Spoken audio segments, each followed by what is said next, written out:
But at least now it can't get much worse. But it did get worse. How's it going, chat? Now, as you know, I had a birthday not too recently ago. And, as you get older, you start to wonder about both the future and the past. And I started to wonder about where I, as a white person, may have came from. And I have the answers for you tonight. The man on the stream you can see before you, not me, the man with the big old noggin, that very smart boy. This is Yacub, and he invented white people. There would be no white people on the earth if it wasn't for the actions of this man, or at least that's what the Nation of Islam believes. Now, the Nation of Islam is not the same as the Muslim world. They're a much smaller group. They're called the Noi, N-O-I, and out of curiosity, let's do a bit of a Yakub and Noi quiz. Where do you think this religion was created, and how long ago? I'll give you a couple seconds to type it in the chat, and if you're watching on replay, be sure to leave the comments in down below and like the stream. It does help out. If you answered Detroit, Michigan, you would be correct. And it was founded 94 years ago. Look at that. There's about 50,000 members and some key individuals that used to be in the Nation of Islam. We have Malcolm X, apparently. Interesting. And apparently Cat Williams, as I found earlier. Cat, no, what are you doing? Now, I believe the current leader is, what is it, Lucas Farrakhan or something? Louis Farrakhan? That's it. That's who it is. People really believe this, but I want to give everything a fair chance, We've got this book called Message to the Black Man, and we've got a video called The Real Story and History of Yaqub.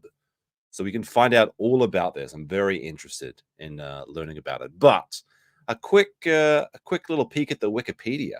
Let's take a look at that. Let's see. That's always the best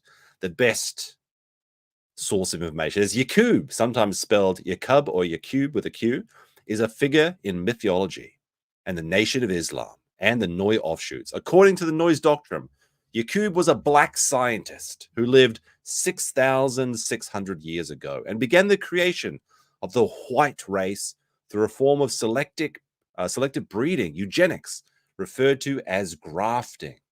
I don't know what they mean by that. What do they mean? Were they grafting on white shit onto like regular black people and making them inferior white slaves? Who can say?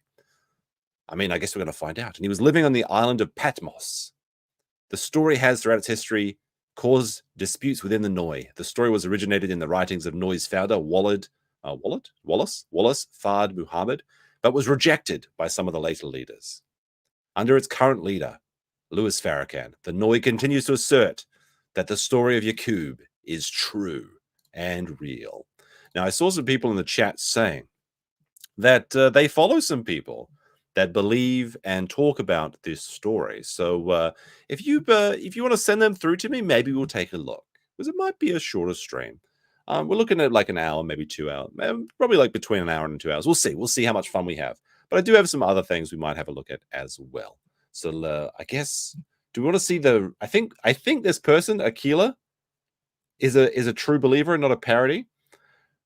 And so I'm not sure. Do you want to watch this one first, the serious message first, or maybe the less than serious message? I think we should start with the less than serious version first. This is called The Story and Real History of Yaqub from Owen King. So go check out their video. Oh, look, he's got another video, the mysterious disappearance of Yaqub's father. Oh, because we got a second one to look at. Look, that might be interesting. I guess that's going to extend the stream just a little bit. Let's have a look. Let us begin this story. After I unmute this man. There we go. We'll turn up. Let me know how the audio sounds. You may recognize this man. His name is Yakub, or Yaqub, or Yaqub, or Yaqub. Was that a Solitude reference? Look at that. Let's go back. Play back the tape. His name is Yakub, or Yaqub. Let's see what this says. Don't worry, baby. He's just a nerd. That's it. I'm creating white people. Oh, it's all his revenge for getting bullied in school by the black pharaohs. Oh my gosh. Or Yaqub. And well, this one is, I got to go back in the front. There's a quick frame. Let's see. So this is the Yaqub version of Sonichu. Go white people. Go out and zap to the extreme.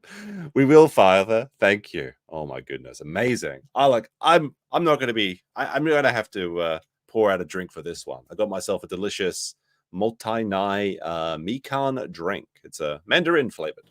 Or Yakub. Or Yaqub. He lived 6,600 years ago. That's and pretty if you are old. white, he is your father. Not only that, you're also Greek. But we'll get to that.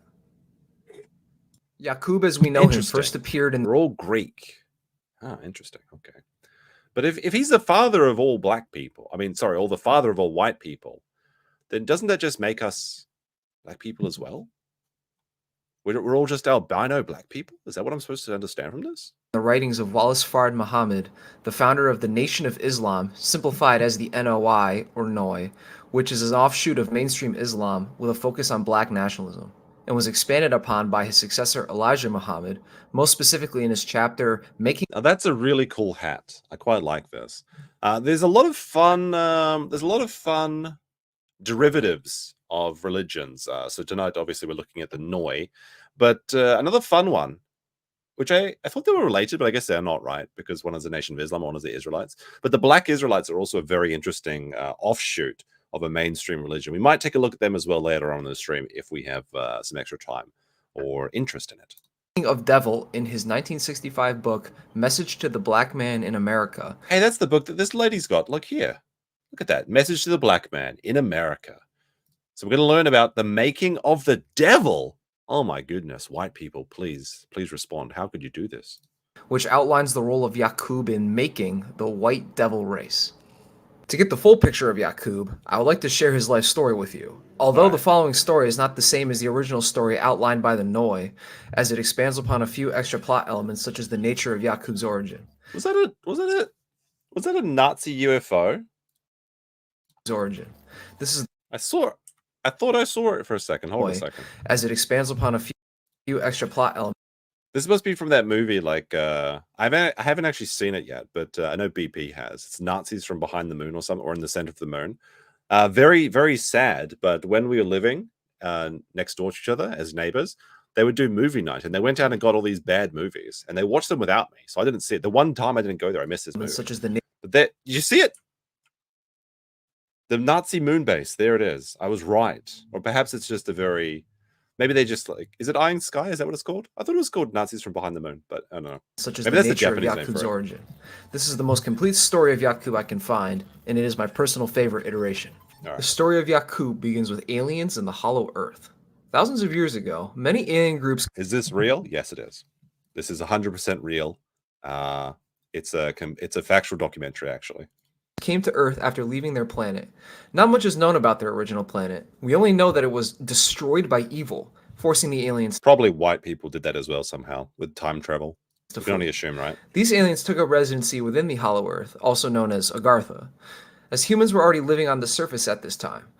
These surface humans all belonged to the Ebenoid tribe, and white people did not exist. This was around... everything was perfect back then. Everyone was treated equally. There was no problems in society. It was a paradise until those nasty aliens came down. Or before 4,600 BC. The alien visitors were able to live in the center of the earth because there is an inner sun, and from this hollow earth they were able to establish great civilizations.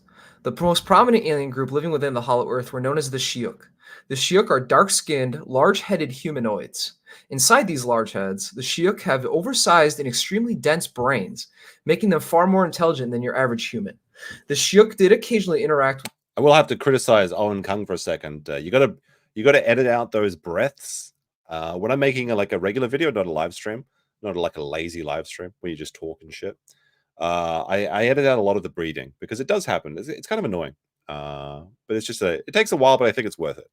The surface humans, and were seen by humans as mystics, prophets, and sages due to their immense knowledge and odd appearance. The Shiuk had a leader named King Fucor, who had a daughter, Princess Rehia. He also had two brothers, Amo and Yushak. Yushak had a bitter jealousy of his brother, King Fucor. His other brother, Amo... So actually, I'm looking at all these inner Earth big brain boys, and it reminds me of a story. So I noticed that a lot of these big brain boys have widow's peaks, which is the most masculine of all hairstyles. But I was talking to my girlfriend the other day, and she was running her finger around my head, and she's like, "Did you shave this M into your head?" I'm like, "What do you mean? Wait, what?" She's like, she literally thought that I was shaving my head to get the M shape, like the widow's peak shape, and I was like, "Holy shit, what the fuck?" I was like, "Oh man, that was funny. Holy shit." Uh, then we had a good chuckle at Nintendo 64 controllers and things.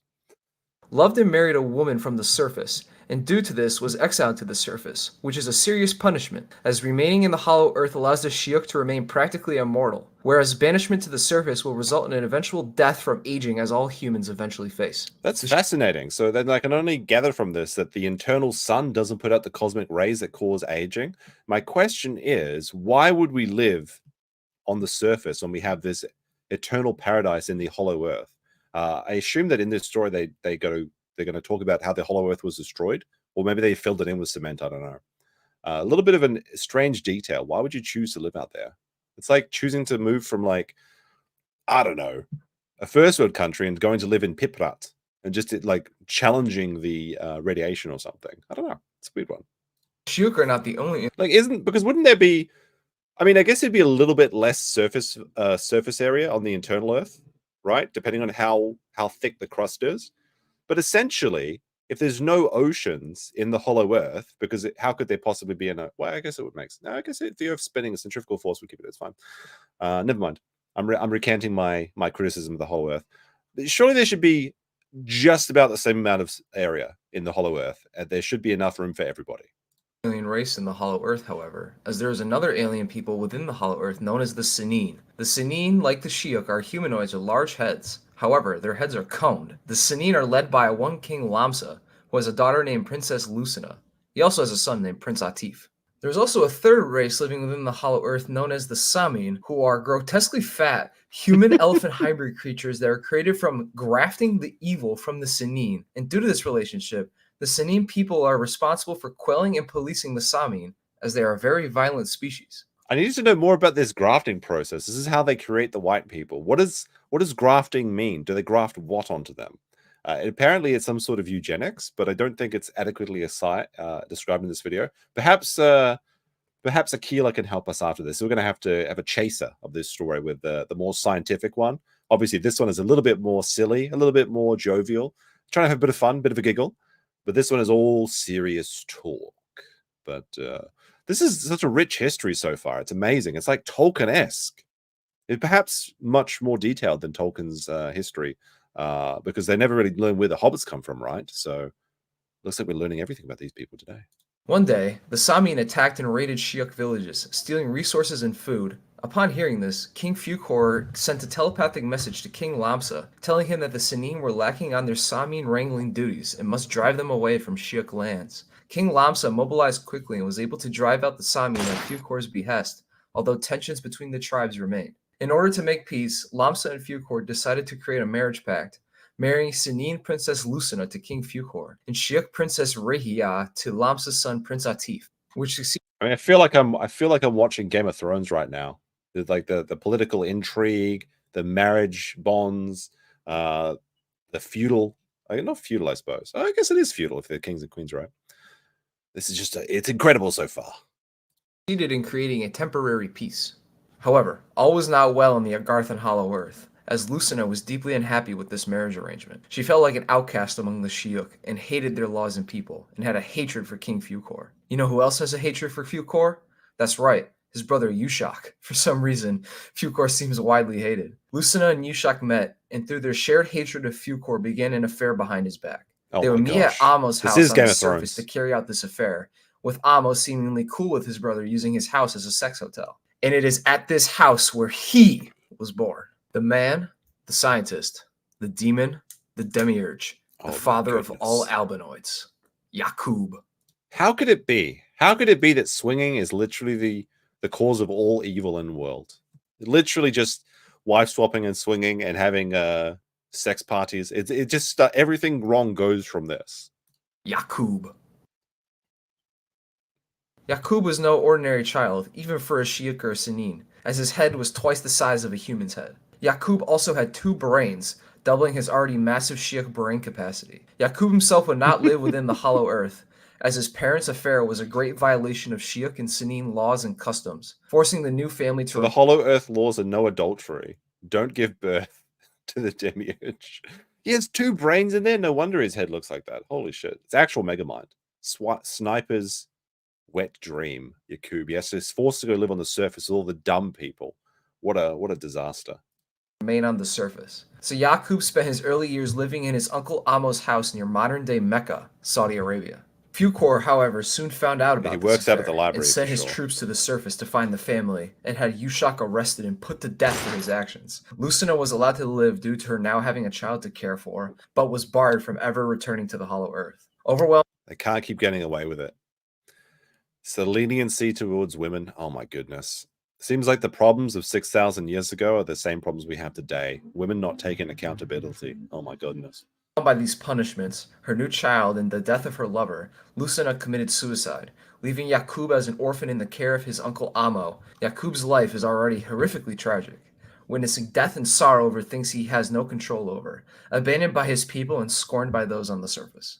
This is where the seeds of crackerdom are first sown. Whoa! Yaqub, traumatized by the death of his parents, develops a deep resentment of the Shiach people, and eventually begins to hate all peoples with dark complexions like the Shiach, seeing them all as responsible for his parents' deaths. Yaqub begins school at the age of 4, and at school Yaqub starts getting bullied for the immense size of his head and his huge ego, hurting his...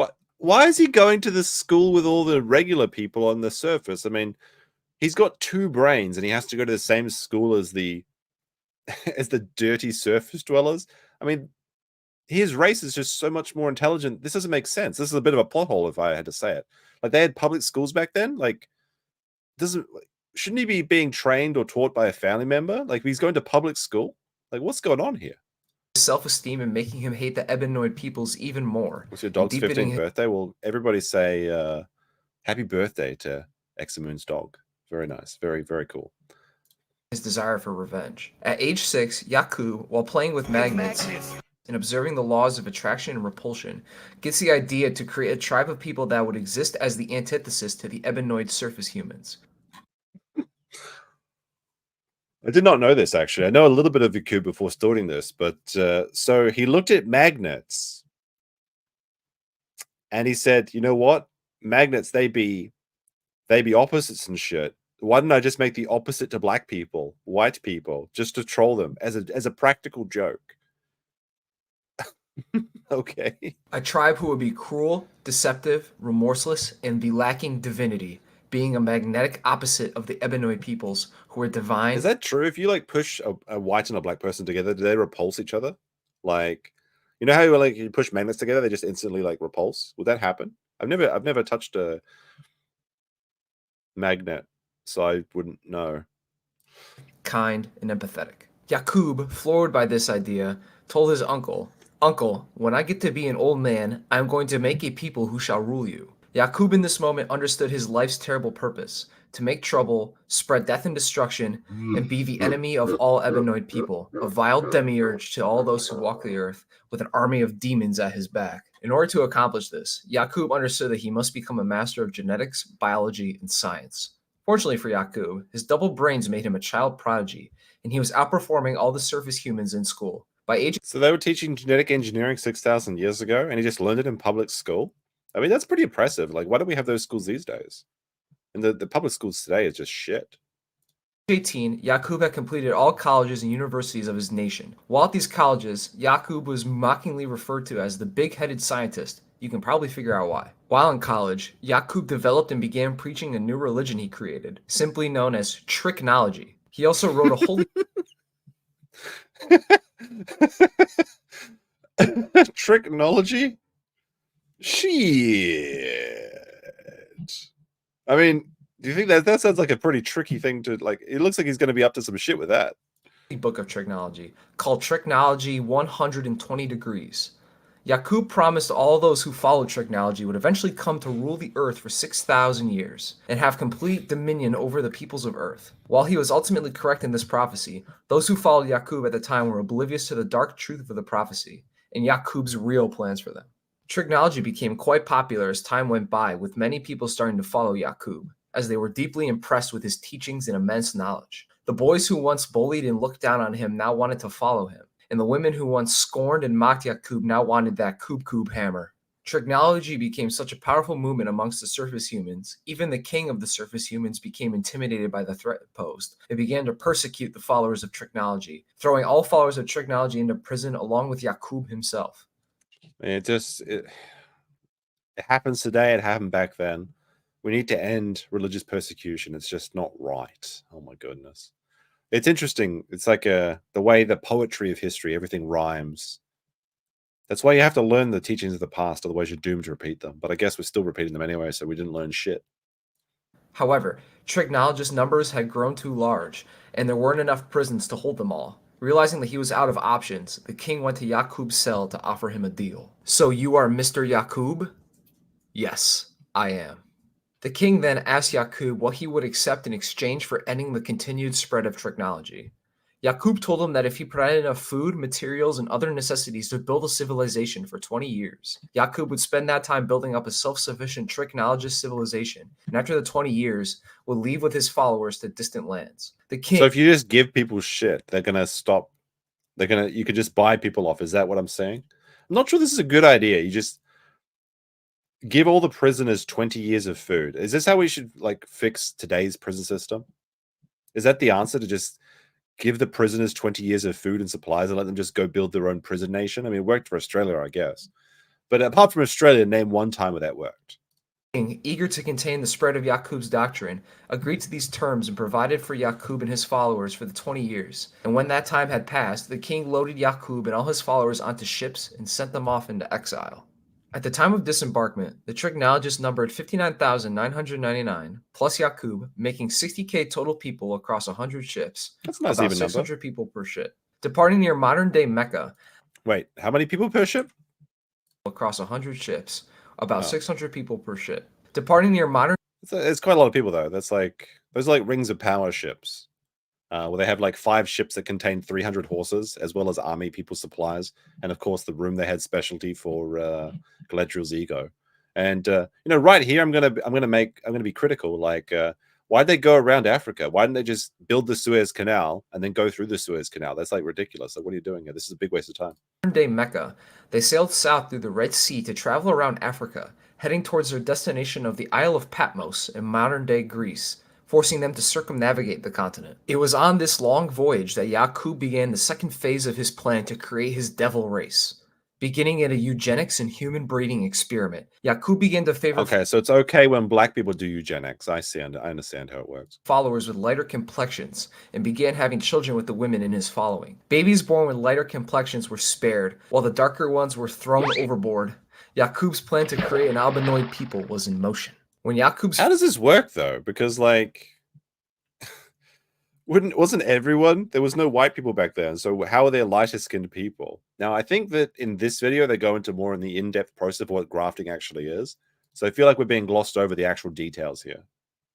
Followers found out about his plan and learned that he was killing babies in a demented breeding program. 95% of his followers lost their faith in Yaqub, apparently no longer wishing to follow a giga-brained baby-killing scientist. The now disillusioned followers jumped ship and swam to Africa as they sailed around it, spreading the ebenoid population across the continent, where they would remain to this day. Oh, so that's how they got to Africa. Only 5% of Yaqub's most devoted followers remained, leaving only around 3,000 who reached Patmos with Yaqub. On Patmos, new king of Patmos, Yaqub, established a despotic regime dedicated solely to the creation of his new white race. He set up birth control and Planned Parenthood laws to speed up his eugenics program, commonly There's Owen, you need to get a pop filter. It's very simple, very cheap, but it's going to help out the video quality immensely. Referred to as grafting. Only lighter-skinned followers were allowed to have children, and darker-skinned followers were just summarily executed. When a child was born with a skin tone too dark for Yaqub's liking, they were killed by having their heads pricked with sharp needles as soon as they were born. Wait, however, this wasn't enough for Yaqub, as his goal was nothing short of the total annihilation of the ebenoid peoples. The corpses of the killed babies would be fed to wild beasts, and if no wild beasts could be found to feed the babies to, the babies would just be incinerated instead. I mean, I told you this was Game of Thrones. When are we going to see the Amazon or the HBO release of the story of Yacub? This is Modern audiences love this kind of brutality. Like they're really sleeping on this story. It's like it's untapped. Damn. Yacub continued this process for many years, tutoring his grafted offspring to continue his work. Yacub eventually passed away at the age of 150, but his loyal followers continued his work. After 200 years, the followers of Yacub on Patmos had evolved into a red-skinned people known as the Rubidoid tribe. After another 200 I mean, they're getting closer, I suppose. Is this where like American Indians come from? So they just another 200 years and they get what, yellow next? Is that where the Asians come from? What's going on here? years, the Rubidoid tribe had again evolved, this time into a yellow-skinned people known as the How did I know? How did I know? Citrinoid tribe. Finally, Did he call them the Citrinoids? people known as the Rubidoid tribe. Because the Reds are Rubinoids. After another 200 years, the Rubidoid tribe had again evolved, this time into a yellow-skinned people known as the Citrinoid tribe. The Citrinoids. There's citrus. Holy shit. That sounds delicious. I want to learn more about the Citrinoids. I want to hear their story. Finally, another 200 years later, the people on Patmos had evolved into Yacub's desired people, the Albinoid tribe. These Albinoids were inherently wicked and carried the evilness their father Yacub had held his entire life. The Albinoids, now fully ready and imbued with the power of tricknology, returned to the city where Yacub and his original 59,999 followers had left. I noticed that the white people took the short way back instead of going around Africa. Pretty good move. 600 years ago. Smart move. In only 6 months, they began causing chaos and war amongst the Ebenoid people. This was around 6000 BC. The king of the Ebenoids knew that these people were of Yacub's creation. It is unclear if this was the same king who sent away Yacub, which would make him well over 600 years old. Yeah, I was gonna say, like, how would it? The people on the surface, they don't live for that long. They live, I can assume, normal lifespans, because I would assume that Yacub's lifespan was pretty long, and it was 150 years. So if we can kind of imagine that the surface dwellers are living 80 to 100 years, how would the king know it was Yacub's doing? It could be literally anybody's. Like, there was nothing in Yacub's plan previously that would suggest that he was going to breed these white people. So how would this king know it all? It doesn't make a lot of sense. There's a bit of a plot hole in this story that I'm detecting. But that's kind of what I do, is I detect little plot holes and things. But finding this isn't. They need to tighten up this script a little bit. King rounded up the Albinoids and stripped them of their clothing. However, their nakedness was unsightly, so they put some aprons back on them to cover them up. The king's armies then marched the Albinoids across the scorching deserts of the Middle East and into the Caucasus Mountains of southeastern Europe, where they were driven into caves and kept there by bands of patrolling soldiers. The Albinoids lived in the mountains and caves for 2,000 years. Jokes on them. White people love cold climates. Like, winter's coming and I'm getting happier. Like, I go outside and I don't have to wear shorts anymore. I can wear like long clothes. I'm like, oh, this is amazing. 2,000 years of a brutal, uncivilized existence in the mountains made the Albinoids very beast-like in nature, with them developing wild, inhuman behaviors. They walked around nude, wore animal skins in the winter, and grew hair all over their bodies like beasts. They even befriended the beasts, taming wolves and dogs to live in the caves with them, with dogs even becoming valued family members and best friends of the Albinoids. Isn't that based though? Like, so like, I'm not like, the Albinoids, they invented dogs. It seems like a pretty smart move. Everybody loves dogs. Like, I'm not seeing the problem here. They're stuck in the mountains and they still find a way to be constructive. I mean, that's pretty impressive, really. Give them some credit where credit's due, my friend. At some point, a group of Albinoids attempted to graft themselves back into an Ebenoid tribe. However, this process failed, and the Albinoids who attempted this process became gorillas. As you can see, these... It's like actual gorillas? Or I assume this is the literal invention. So they've not only invented dogs, they also invented gorillas. I mean, there's a lot of creativity coming out of these mountains. Albinoids were clearly out of control, and were more beast than man. A man named Moses, yes, the biblical Moses, was sent to civilize them. Moses led them out of the caves and attempted to clothe and civilize them. However, once they were out, Moses realized that the Albinoids were too barbaric and beastly, and gave up on them, blowing up 300 of the most unruly Albinoids with dynamite. Why did he just like lead them across the Red Sea and then collapse it behind them like the Prince of Egypt, which is a fantastic movie, by the way. I rewatched that recently. Good, very, very good movie. But that's the very same Moses. So after he got done blowing up 300 Albinoids, aka the white people in the mountains that were creating dogs and gorillas and shit, Then he went to Egypt to try and free the slave. Like, what's the timeline of this? Did he do that? Did he free the slaves in Egypt first, or did he come after? This is a busy, like, a lot of people go their entire life without accomplishing anything. Moses has done it all. However, crazy. It was too late. Where did Moses get the dynamite? From the Hollow Earth, where the original Yacub came from. Anyway, anytime there's a plot hole in the story, it came from the Hollow Earth. That's how we're going to do it. And the Albinoids had already been unleashed. They killed Moses and began quickly rampaging. Okay, so this was after he escaped from Egypt.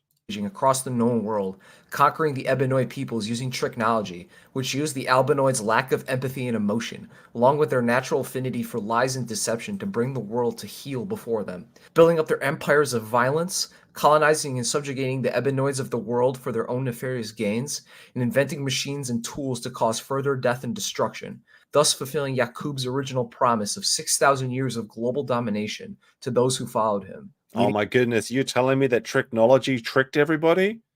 Oh my god, how could this be? That's crafty, Yakub. He did it. He got me again.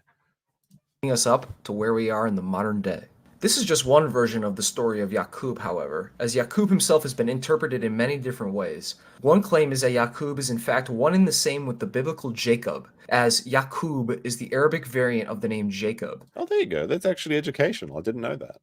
And Jacob and Yacub were both leaders of new people, with Jacob being an original patriarch of the early Israeli tribes, and Yacub being the father of the created Albinoid tribe. Malcolm X even went farther with this interpretation, reinterpreting the famous story of Jacob wrestling with an angel to Yacub wrestling with the king of the Ebenoid tribe to secure resources to begin his baby-slaying eugenics trip to Patmos. Yes, the Malcolm X was in on the Yacub. He was an early adopter of this shit. Isn't it funny? It's like a little bit of a crossover episode. However, he also goes on to say that the biblical character of John of Patmos is Yacub as well, saying that John was creating a new race on Patmos like Yacub, which obfuscates the role of Yacub even further. No, Malcolm X didn't come up with this. He was just a follower of it. But I think that Malcolm X actually had a falling out with the Nation of Islam, the NOI, because the Nation of Islam was founded in 1930, so 94 years ago, in Detroit, Michigan. And who was the founder was actually, what did it say? Wallace Fard Muhammad. To the true origin of Yacub, Ernest Allen argues that Yacub may have been inspired by a real historical event during the conflict between Muslims and Christians over the control of Spain in the 12th century. Muslim leader Abu Yusuf Yaqub al-Mansur defeated the Franks at the Battle of Alarcos in 1195. After the battle, 40,000 Europeans were captured and taken to Morocco to work as slaves for Yaqub's building projects. After a while, the prisoners were set free and were allowed to settle between the Moroccan cities of Fez and Marrakesh. Another source from Yusuf Nuruddin says that the story of Yacub may have come from the doctrine of the Jacobites. Oh my goodness. October 1516. That's like almost this. It's almost like right now.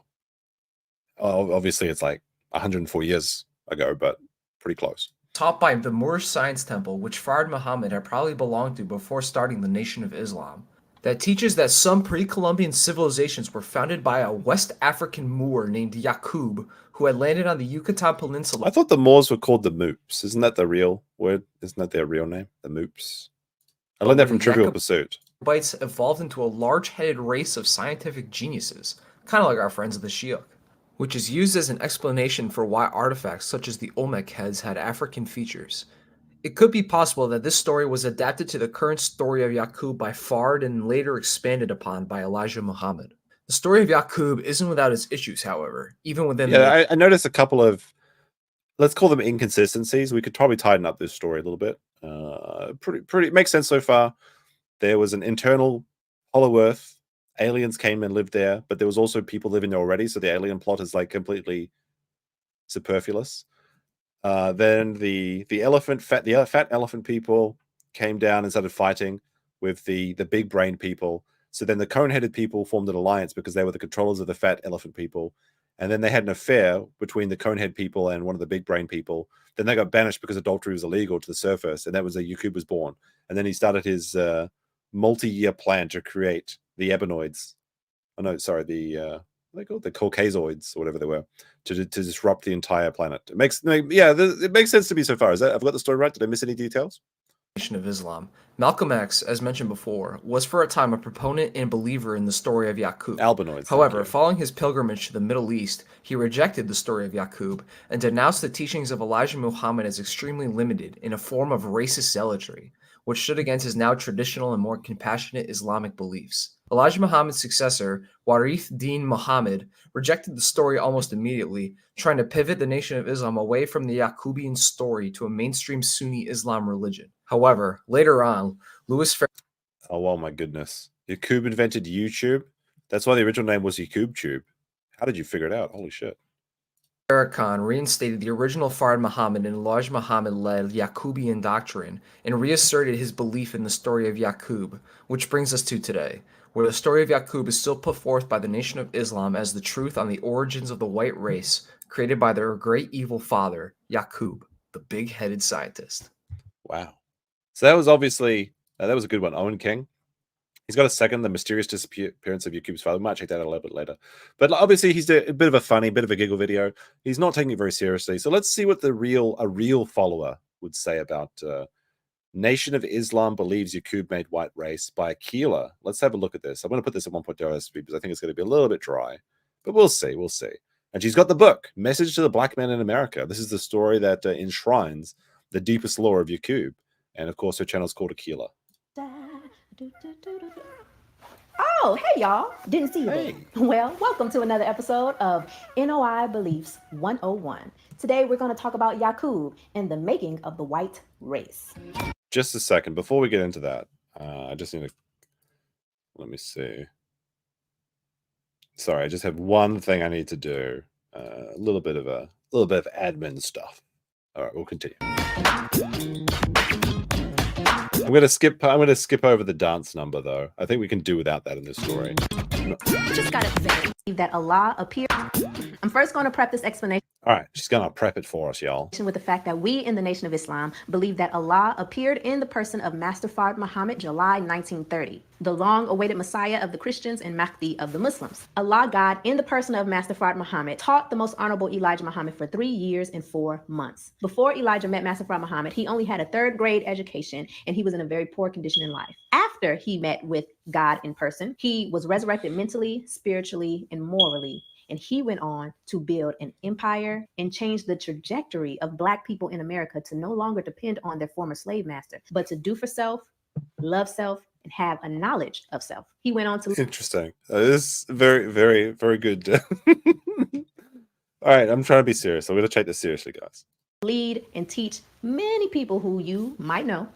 So all of these teachings that I'm sharing with you is a product of what Allah revealed to Elijah. I never met Master Fard Muhammad. I never met the most honorable Elijah Muhammad, but I have had the privilege to meet Minister Louis Farrakhan, who is the embodiment of these teachings. Okay, so she's met him, so she knows that this is a real story. And proof that when you stick with these teachings and apply it, you literally are taken to the top of civilization. You become force and power, and no weapon formed against you shall prosper. Let's go. The messenger... Okay, but how does this work practically? That's my question about this. So you listen to the teachings that white people are evil and they've just come here to destabilize the entire planet. How does this make you stronger as a person, and how does this protect you from the mortal weapons, such as any weapon? I'm curious.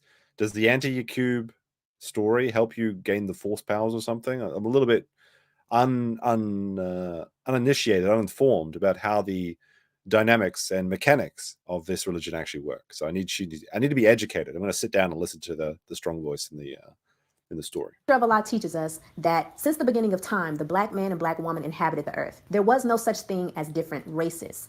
There were only original Black people with shades ranging from a black hue to a brown hue. It wasn't until... Okay, but that's against the story. The story was that there was at least 4 races, and 5 if you count the aliens, based on the original story. You've got the people on the surface, which I assume are just regular Africans. You have the internal people inside the hollow earth who have the big brains. And then you have the people with the pointy heads. That's another race. And then you have the fat elephant people. And then you also have the aliens that don't really play much of a part in the story at all for some reason. I don't really quite understand that part. That's where I got really confused. But they just threw in aliens for no reason. So that would seem that there would already be 4 to 5 races already. So I'm a little bit confused here.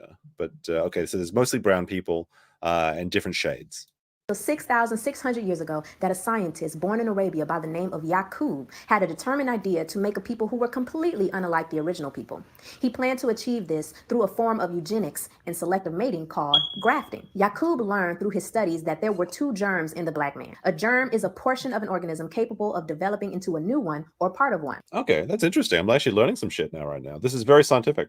He found a black germ and a brown germ. He concluded that if he were to isolate the brown germ and graft it all the way down to its most recessive traits, he could produce opposite of black, white. Once he finalized... Hey, what? Yeah, I need to listen to that again.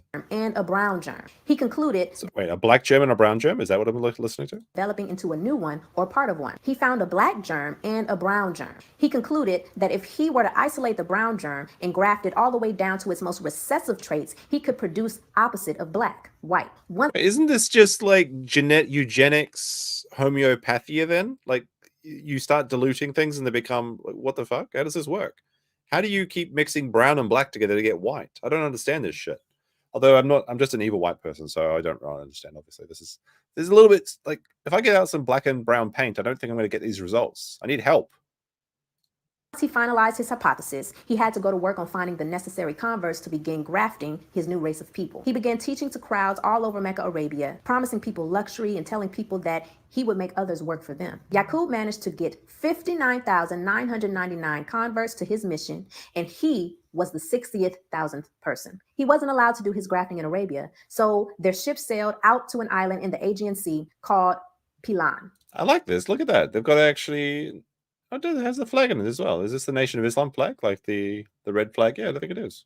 It's a nice boat. It looks like they're having fun over there.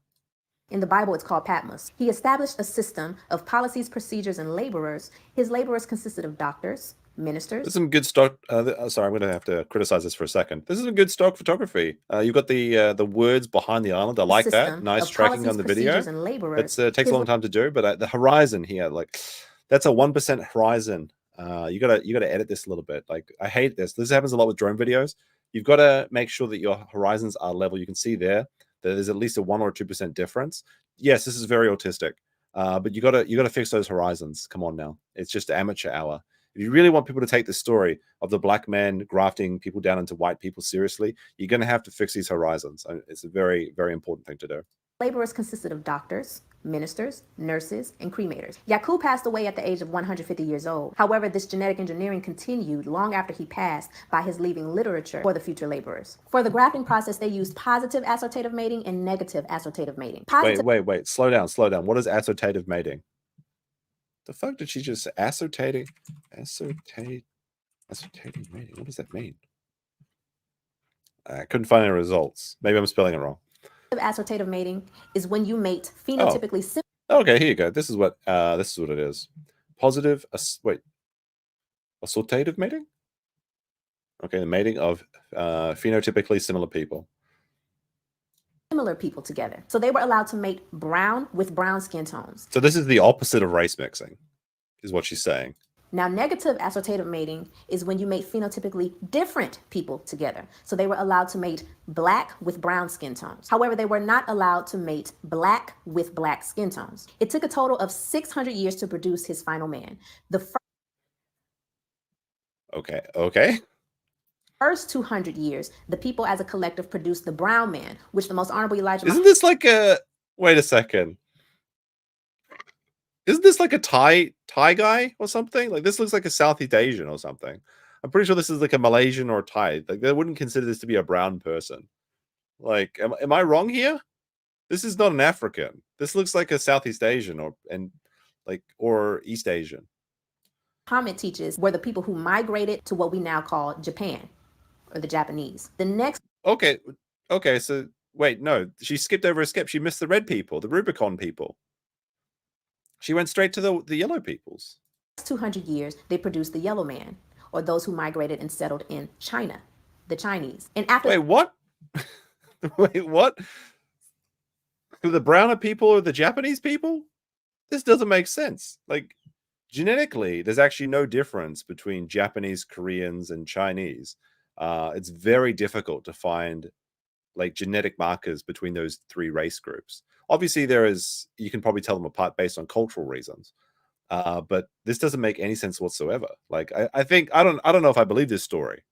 The final 200 years, making a total of 600 years. Okay, so phase 1 is the Africans, phase 2 is Japanese, and then phase 1 is Africans, phase 2 is Japanese, phase 3 is Chinese, and then phase 4. I guess. Wait, what? Phase 1, 2.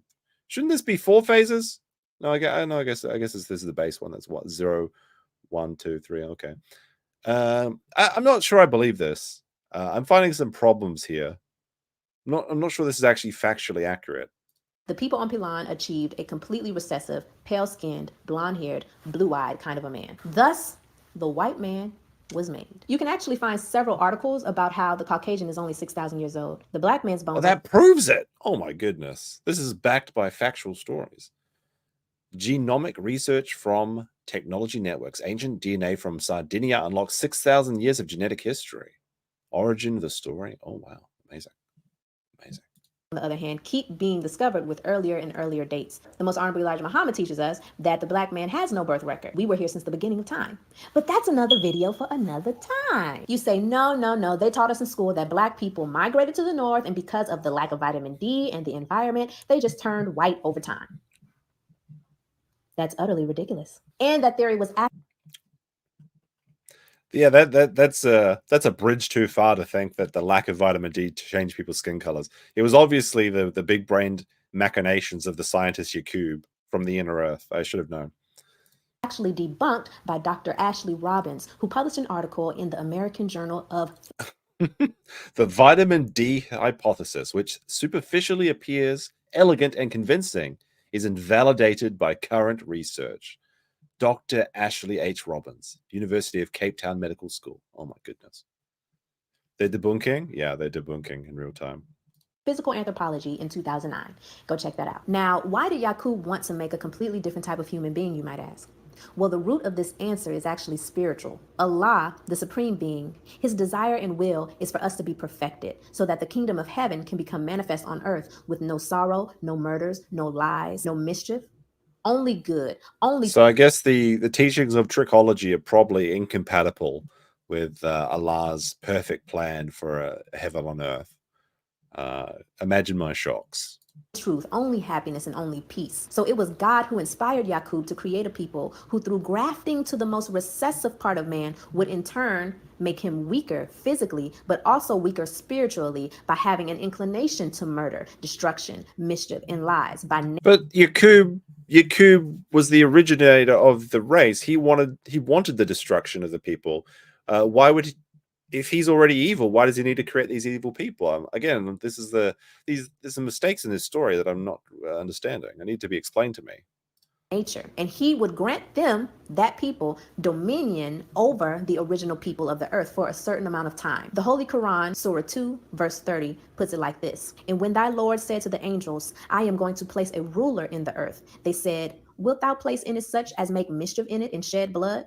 And we celebrate thy praise and extol thy holiness. He said, surely I know what you know not. The messenger teaches us that the amount of time that they were to rule is 6,000 years. And after that time, one greater would come and overpower that wicked rulership. Wait a second. Don't we have about 6,000 years of recorded history? Oh my, time's up, boys. Time to go back to the caves and invent the next dogs, I suppose. Making manifest the tricks and lies with a new nation of truth and actually destroying all rebellion, even the rebellion that was before this people was made. Apparently, white nationalists are flocking to genetic tests, but some don't like what they find because often the tests reveal African ancestry. So, like, while that's a very funny, Stephen Colbert, it was actually exposed that 23andMe or Ancestry.com or whatever it is, they actually started putting fake results in DNA testing. Like, not even kidding. You can look this up. What happened is, in an effort to make people more normalized and less racist, they decided it'd be funny if they just put in, like, you know, maybe you're 1% Ashkenazi, maybe you're 1% African. And they thought that this would just make the world a better place, which is actually ridiculous because they're a paying service and you want to actually find out about your actual genetic history and perhaps any, like, genetic predisposition to any like diseases and things like that. These typically what people get genetic testing for is to look for things that they have to watch out for, like certain types of cancers and things like that. No, you're not going to get that from ancestry.com, of course. But that's pretty fucking messed up to just lie when you're offering a service because you think that it'll make society a better place. So, what a disaster. But I mean, if you're sending your DNA into a company that's selling it to the government anyway, you kind of deserve to get fox-eyed, I think. So while very funny that these white nationalists get DNA tests that reveal African ancestry, they were just making shit up. They're just making it all up. So like, how can you even take any of the regular results at any face value? Now, this actually reminds me of a side story, which is very cute. Sometimes I like to watch Shark Tank, not very frequently. Sometimes I'll just be bored or like procrastinating, and I'll watch a couple Shark Tank clips or something. There was one product they had, which was like DNA testing for your pets. I think it was like dog DNA testing or something. And it seemed like a ridiculous idea to everybody on the thing, but it's actually like, I think it's the most successful product ever behind the Sponge Daddy, which I think is their still number one product. People really wanted to find out their dog's histories. They were like, "Oh, that actually sounds really interesting. I want to see how much of a Labrador or Cocker Spaniel my dog is." Like, people really like that. And of course, you can also use that for the sort of genetic predispositions that your dog might have, like various diseases and things like that. So it's actually a really good idea. Like, really interesting pet. I wouldn't have thought that'd be a successful product, but shows what I know, I suppose. A study at the University of Copenhagen looked at the DNA of blue-eyed individuals and found that 99.9% of them had a mutation in their OCA2 gene that rendered it useless. This led scientists to believe that all blue-eyed people may have come from one single common mutant European ancestor. The absence of MC1R diversity in African populations indicates that, in that part of the world, there is strong negative selection against any alleles that would alter dark skin. But isn't the out of Africa theory that everyone comes from Africans anyway? So why would this be a surprise? But I always thought that, or at least I heard that blue eyes was a mutation that came from Neanderthal DNA, isn't it? Am I incorrect in saying that? And how long has this allele been fixed in African populations? Other genetic studies have calculated that it has been as much as 1.2 million years. Since our species evolved in equatorial Africa, it's reasonable to conclude that by that time, all humans were dark-skinned. In today's program, we are focusing on the earliest days of Chinese civilization in the Yangtze River area. 6,000 years ago, on and around the Jianghan Plain bordering the Yangtze River. In the total time of his grafting out of black, white. All right, like this is a fire hat. I don't know, like the moon and the stars on it. Like this is what like Disney would envision a wizard's hat to be looking like. I like this hat. This is a pretty cool hat. 600 years, and this figure tallies with the Bible's teaching of a man being created in 6 days. This days here you have means 100. Okay, so Iron Man says you don't have DNA from all your ancestors. Most of your ancestors' DNA is lost after 10 generations. I think that's like a moot point, really, because if the DNA is based off the previous iteration anyway, it kind of seems like kind of pointless to say you don't have the same DNA. Essentially, it is the same DNA. It's just like the next generation of it. I mean, I'm not sure exactly what you mean by this. They'd be genetically dissimilar then? I mean, you'd still be genetically related to them. And they're still your ancestors, so I don't see if it matters at all. Interesting if true, but it doesn't sound quite right to me. Years each, 600 years. And this also tallies with the creation of the universe. That's the whole entire universe, according to the Quran. I'm going to die if this guy says, "You want some popsicles?" That'd be good. Was also created in 6 periods of time. And so Mr. Yaqub, the mighty scientist of that time, he produced his man on 6 because it did tally with the creation of the universe. They would be masters, gods, to rule the earth and the people, everything of life for 6,000 years. And at the end of 6,000 years, the Aboriginal people will have at that time produced it another one, mightier than Yakub in wisdom and knowledge. And he would be equal with that one that created the heavens and the earth. And now, I do have one other question about this whole system. If there's this race of super intelligent people living in the Hollow Earth, what happened to the Hollow Earth? And why was Yacub's malformed experiments able to take over the Earth? Doesn't make a lot of sense to me. How were they able to accomplish that, since the people in the inner core of the Earth were much smarter? he would have the power and the infinitive wisdom to make his word be as the first one. This is the man we have before us today. To whom praise is due, Master Farad Muhammad is that man. Thank you for listening. Thank you for respecting these teachings. And thank you for tuning into another edition of NOI Beliefs 101. I guess she... Oh, okay. So she changed her channel name, I guess. Now it's just Aquila. Very informative. And I think I have some problems with tricknology. There seems to be some problems. Now, we're going to take a slight detour. We're going to have to take a... Oh, wait. No, actually, sorry. We actually have a message from the Nation of Islam about their political beliefs. This is actually from the previous election, but I thought it was a bit funny, so I'll play this as well. Donald Trump is getting some support from a really unlikely source. Nation of Islam leader Louis Farrakhan praised the billionaire for refusing donations from Jews. In a sermon this week, Farrakhan said Trump is the only one who stands up to Jewish groups and says that he won't take their money. The religious leader, however, fell short of fully endorsing Trump. Farrakhan has been known to call Jews the synagogue of Satan, according to the Anti-Defamation. Hey, look, Synagogue of Satan. That sounds like a fire band name. Interesting. League. Trump throughout his campaign has maintained that he is pro-Israel. Yeah, let's be honest. There is no politician out there that would refuse donations from anyone, and it is what it is. It is what it is. Cat Williams. I've only really seen Cat Williams a few times. Recently, he's been roasting Joe Rogan pretty hard because Joe Rogan made a statement where he said that there was only 250 comedians in the entire world, and they're an elite crew that basically live in LA or whatever. And everywhere else in the world, there's just nobody that's smart enough or has the right brain chemistry to be a comedian, because it's the most difficult job in the world, and the pedestrians just don't understand it. But so Cat Williams was roasting Joe pretty hard on that statement, because he surrounds himself with people like Bert Kreischer and Tom Segura or whatever. But let's see what Cat Williams has. I like this woke. What is it? It says like woke, I guess. And it's like a... What is it? A ship? Very cool. Very cool, Cat Williams. Now, slight detour from the Yacub story, because Japan foreigner situation is getting bad by Patmos.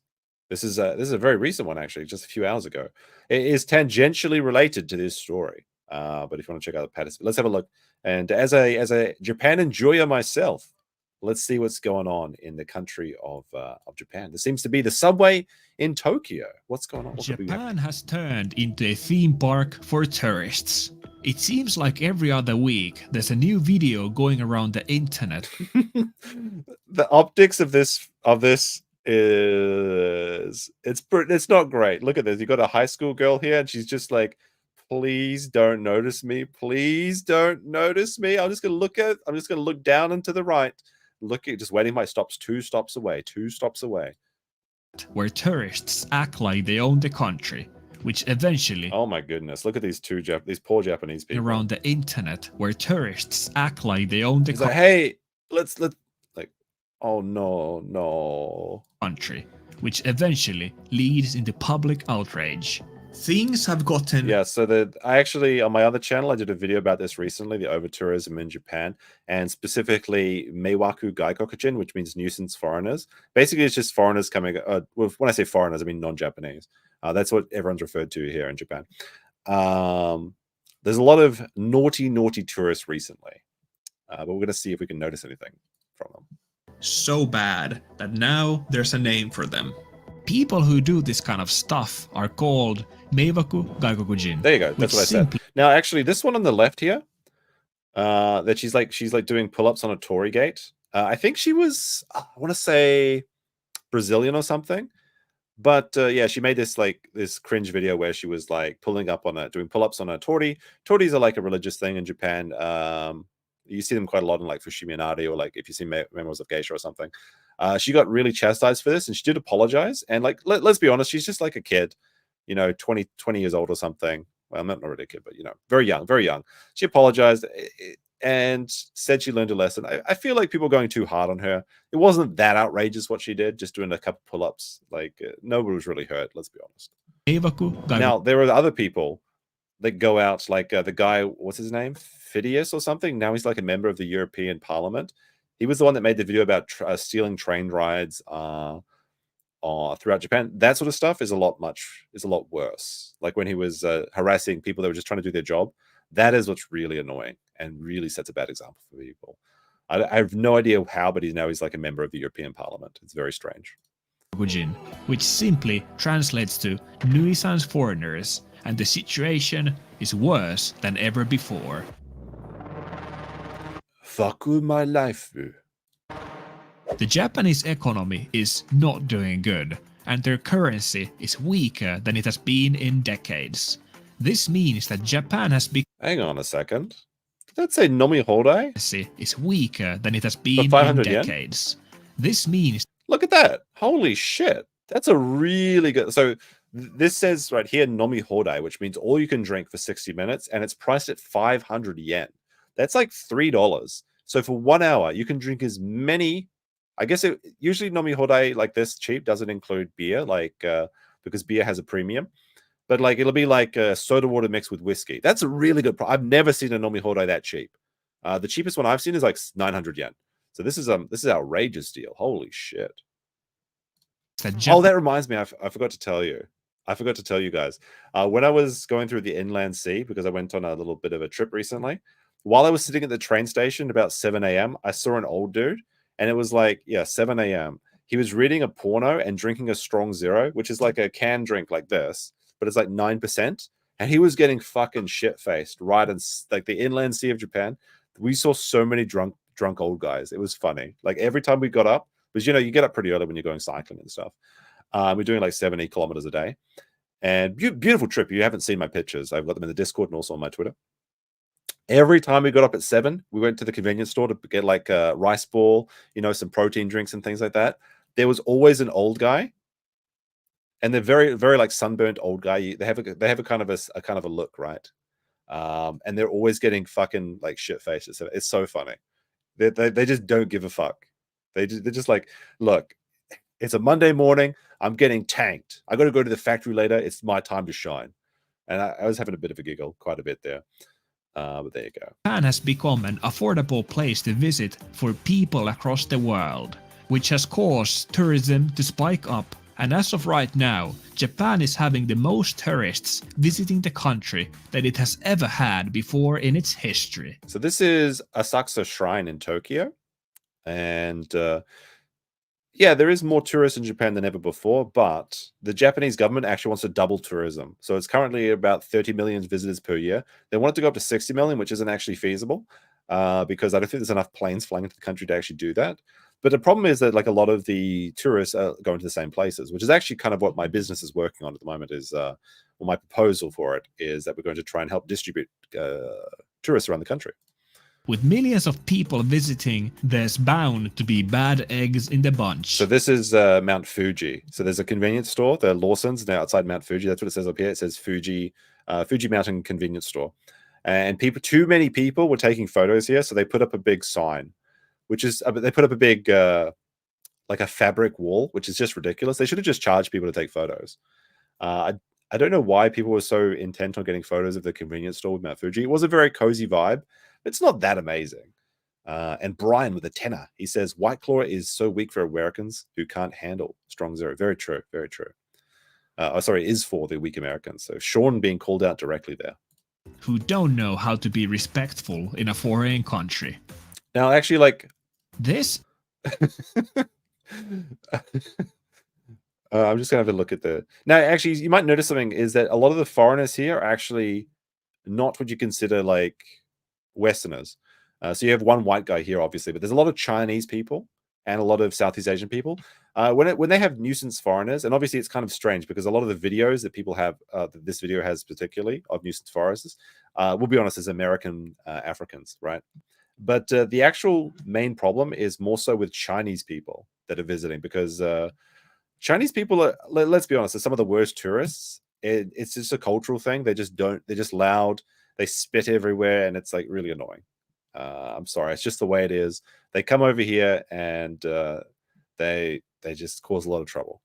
Add eggs in the bunch who don't know how to be respectful in a foreign country. This is further affected by the fact that now with the rise of social media, influencers have started spreading the image that Japan is a... Okay, so there's a lot of things to unpack here. So I guess this guy this black guy pretended to fall over. This is further so he pretends to fall over by the fact that now with the rise and then of he asks social for help. media, And I guess the point of the video is like, how come nobody's helping me? This is ridiculous. Yeah. But then he starts breakdancing and doing flips. So like, I'd probably stay away from him as well. That's like started spreading the image that Japan is a fun cartoon land where so these are the street Mario Karts. They are really unpopular in Japan. Everybody in Tokyo hates them, but I feel like it's a little bit overblown. But what happens is you drive these go-karts on the street, and they've had multiple lawsuits against them because they used to be just straight up called Mario Kart, and Japan is very annoying when it comes to copyright. So they were just plagiarizing everything initially. But what happens is, because a lot of tourists don't know how to drive on Japanese roads, there's a lot of accidents. I think this year alone, there's been two crashes from these Mario Kart things, and one of them drove into a fish and chip shop in, I think, Roppongi, which apparently was a very good one too. So very, very sad. So this guy that owns these Mario Kart thing is getting sued currently, and I think they have one in Osaka. I've seen it before, but I don't know where it is. But I guess you can do this if you really want to, drive the Mario Karts dressed up in costumes through the streets of Tokyo, and you can actually see Tokyo Tower in the background there, which is kind of neat because Tokyo Tower is modeled after the Eiffel Tower, but it's better because it's not in France. Everything is quirky and you can treat it like a theme park. We've already had many situations. This is a very famous one as well. So this is in Gion, and the problem that happened here is that Gion is very famous for the geisha, which are called geiko in Kyoto, and they're micro apprentices. And this is actually a private road, but you're allowed to go there and just enjoy it. But when people see like a geisha or a geiko or a micro, they try and take their photos, which is fine if you're not annoying them. But this one was like running in front of her and like harassing her and shit. And she made like national news over here. Things like this go viral this year. And now with another video popping up with these guys dancing and doing pull-ups on the train. I'm going to be honest. I've done a pull-up on the train. I couldn't resist. It was a long time ago. I was very drunk. And I was like, you know what? Maybe I will do a couple pull-ups on the train. Why not? It wasn't that much of a big deal. It was like there was like nobody on the train at the time. It was a harmless little incident. Thought it's time to talk about this again.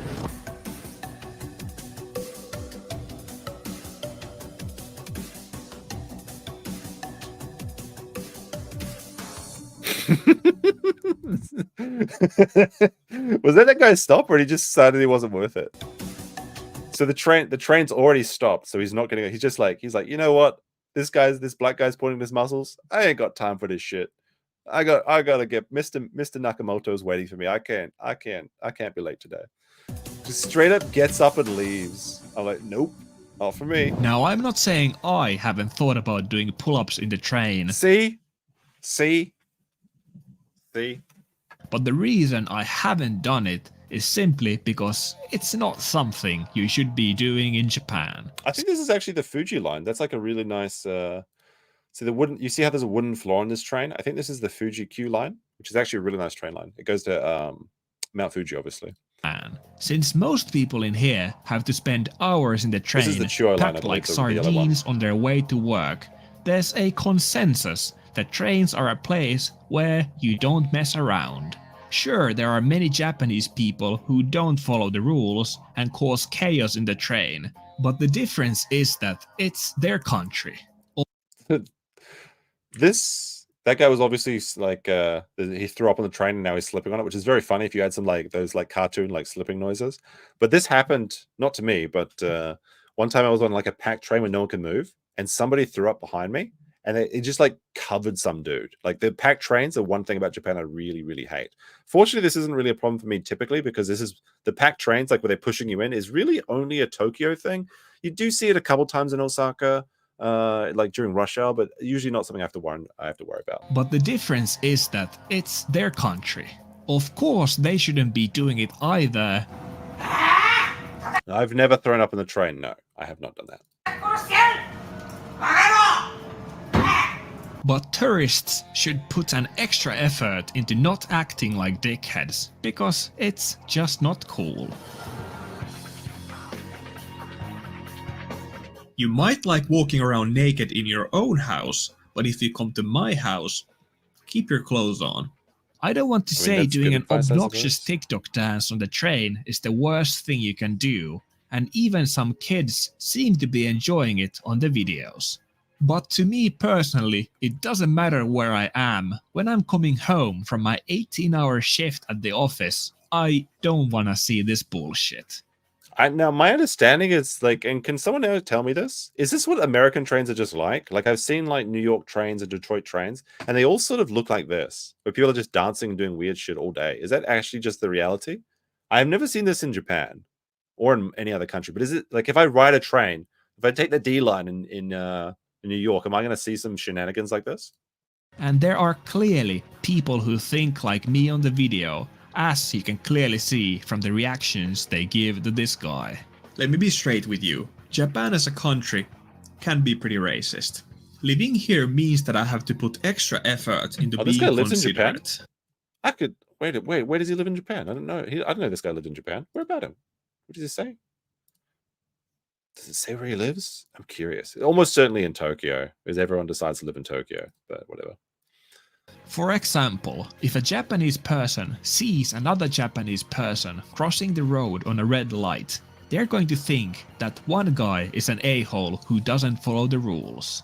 But if they see me cross the road on a red light, they're going to think all foreigners are a-holes. So, in order to keep us foreigners on good terms with the locals, I have to act like a saint.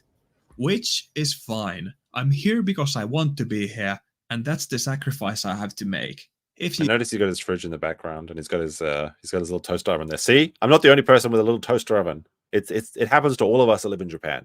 Okay, it's perfectly normal to have a tiny little toaster oven instead of a regular oven.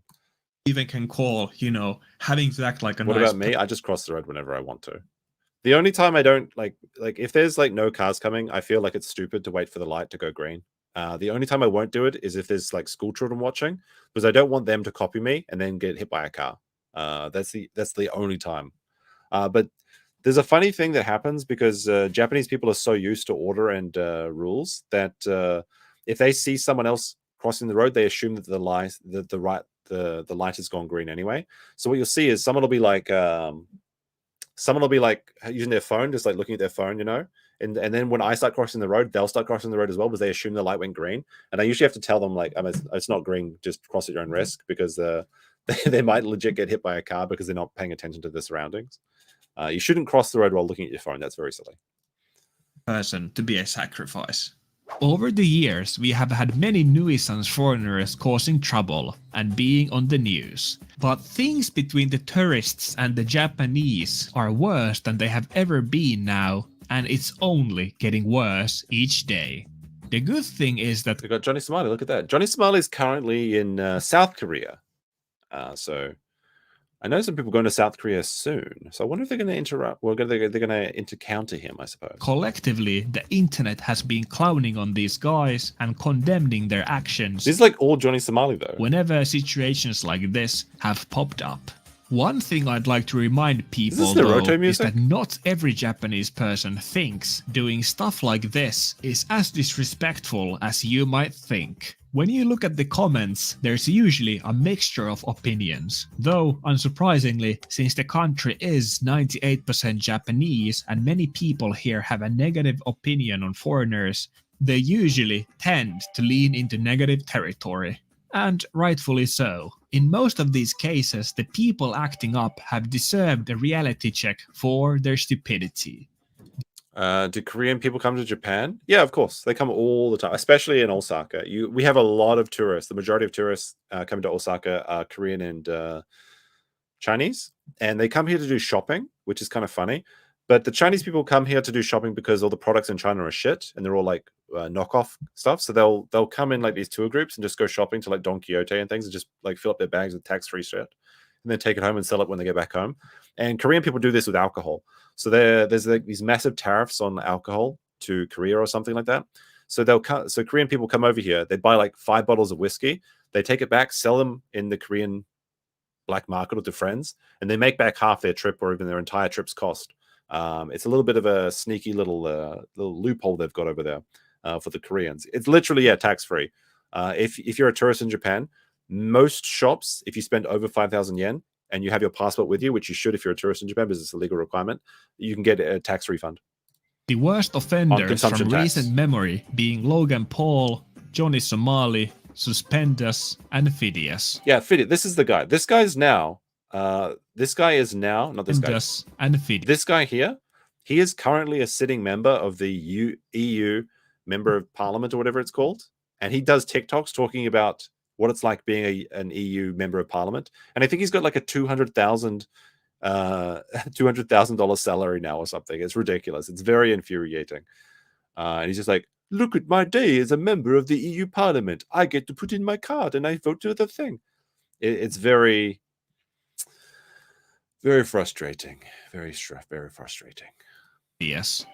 These are the big ones, but there are many, many smaller ones happening all the time. Just recently, a girl was on the news for doing TikTok challenges on a local shrine, which was probably the wrong place to be doing that. There has also been huge talk about tourists. You notice that, like, again, this is one thing that there is a little bit of bias in the Japanese media where they say that all the tourists are doing these bad things. But you'll notice that a lot of, like, not specifically in this video, but there has also been huge talk about. You notice this looks like a Japanese family. Tourists taking photos of Mount Fuji in the wrong places, blocking the traffic, and overall causing nuisance to the local people. Not to forget, tourists in Kyoto taking photos of the Maiko in extremely disrespectful manner. There's a huge spectrum of the nuisances tourists do around here, and I tend to agree with many of the criticism since tourists can be annoying anywhere in the world. Then there are some things where the hatred against tourists goes a bit too far and the national news start blaming foreigners for eating all the rice in the country, like I mentioned in my earlier video. No, I hadn't heard that one. I know there is a rice shortage in Japan, but that is very funny. Those dirty tourists are eating all the rice. But I know one example of the media blaming tourists for something that wasn't something they weren't responsible for, and that was welcome to the rice fields. Exactly. No, there was like some garbage in Kyoto that was left around, and it turns out that it was crows that were behind it, not tourists. But the Japanese media went crazy saying, look at all this garbage that the foreigners had left behind. Then they looked at the security tapes and it turned out that there was some garbage bags that the crows got into and just ripped it apart. Because we've got these big Asian jungle crows over here. They're really massive. If you haven't seen them before, it can be a bit of a shock. But I like the crows. Yes, crows. They're black crows. Yes, but I like the crow's sound effect. The crow. It's kind of like an aesthetic of Japan, I think. So the Japanese reactions to these events are mostly understandable, but sometimes they might be a bit too extreme. It's this guy in particular who's eating all the rice. Look at him. But one thing I've noticed when reading the reactions from the West is that, at least to me, it seems like many people out there simp for Japan a bit too hard. Oh my goodness, another win for the crow? Yeah, exactly. Japan is considered to be the cleanest, most respectful paradise on earth, and sure, it is a great country, but in the end, I do think people forget that it's just a country. When some a-hole travels on the train without a ticket in Japan, people go insane and want to cancel them. But when someone does it in another country, nobody cares. When Assassin's Creed... I mean, I don't know about that. I don't know about that. Like, you should be cancelled if you're stealing from people. Sure, why not?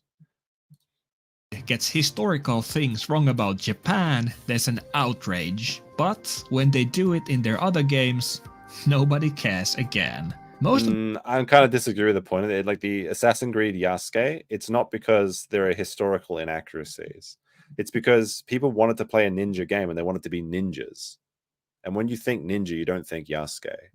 It's like you go in to get ice cream and all they're serving is popcorn. You like popcorn, it's fine, but you wanted some ice cream. Like, come on now, it's out of place. At the time, these things deserve to be ridiculed, and it's nice that people want to defend the country I live in and love. However, This is very true, though. People do place a value to Japan that maybe it doesn't deserve, and not in every aspect. Japan is a great place, don't get me wrong, but some people, especially Americans that have never visited Japan, idolize it to a healthy degree. What software do I use to cast? I don't use any software at all. I use StreamYard, which is a browser-based application. It's the laziest application you can use. The reason I use StreamYard is because to get someone to come onto your stream, all they need is a link, and then they can play it through their browser as well.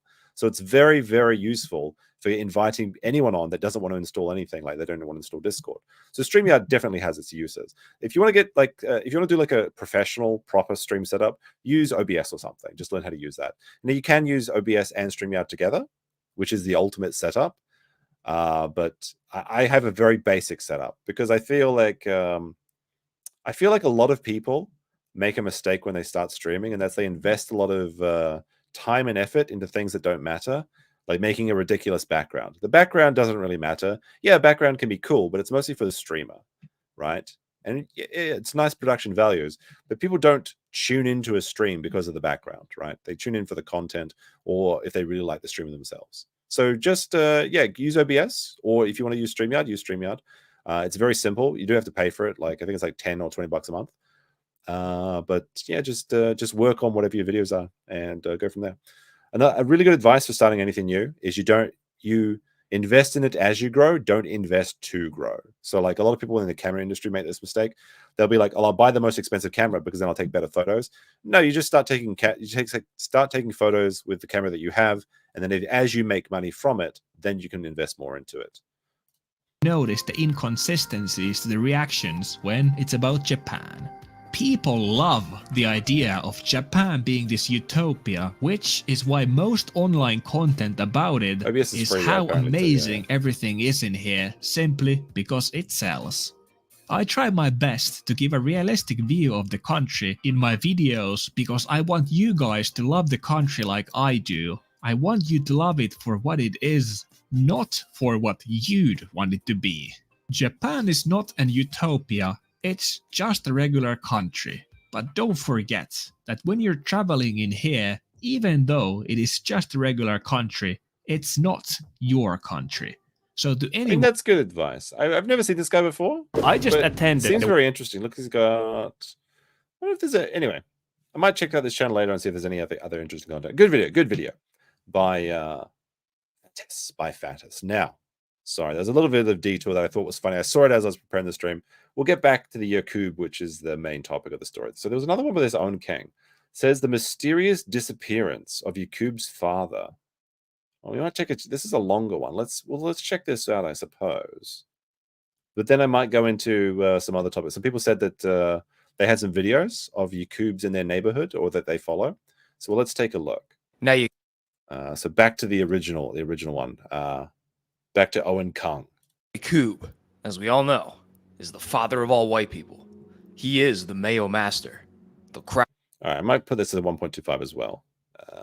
Playback speed 1.25. There we go. The Mayo Master. The albinoid Allfather, who grafted a new race into existence to dominate the world for 6,000 years with the power of tricknology. But have you ever stopped to consider who Yakub's father is? Now, if you watch my Yaqub video, even the smartest man in history, Yacub, who invented the evil white people, didn't know where his father was. I hate to see it. You might remember the name Wallace Fard Muhammad, the founder of the Nation of Islam and the originator of the oldest known Yaqubian mythos. Now I have a confession to make. In my original Yaqub video, I failed to mention that the story there was... Sounds a little bit weird sped up. We'll go back to normal speed and we'll see how it goes. Sort of an amalgamation of a few different Yaqub stories, and I completely omitted the second half of the story from my source, where a good version of Yaqub, that Jesus is the Yaqub Satan, if you will, this coochie-headed scientist named Yashmal, will appear and undo Yaqub's work and bring down the tyranny of the albinoid tricknologist world order. Wait, doesn't that mean he's going to kill all the whitey? If he's going to undo Yacub's mysteries? I don't know if I like this character. I'm not sure I'm on board with this anymore. This was all fun and games before, but now it's getting too real. Through the power of his new doctrine, teachnology, which may or may not be wokeness.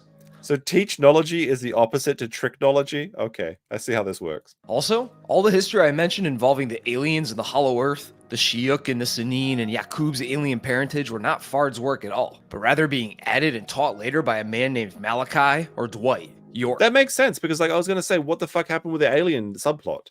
Like the beginning of the Yaqub story starts with the aliens leaving their doomed planet to live in the Hollow Earth, but then the aliens just disappear. What was the point of including aliens in the whole thing? Like the whole thing was mysterious. So it's all this guy who's currently in Putnam County Sheriff, apparently. I wonder if he's still there. Another black supremacist. It's a bit of a black supremacist fan fiction going on here.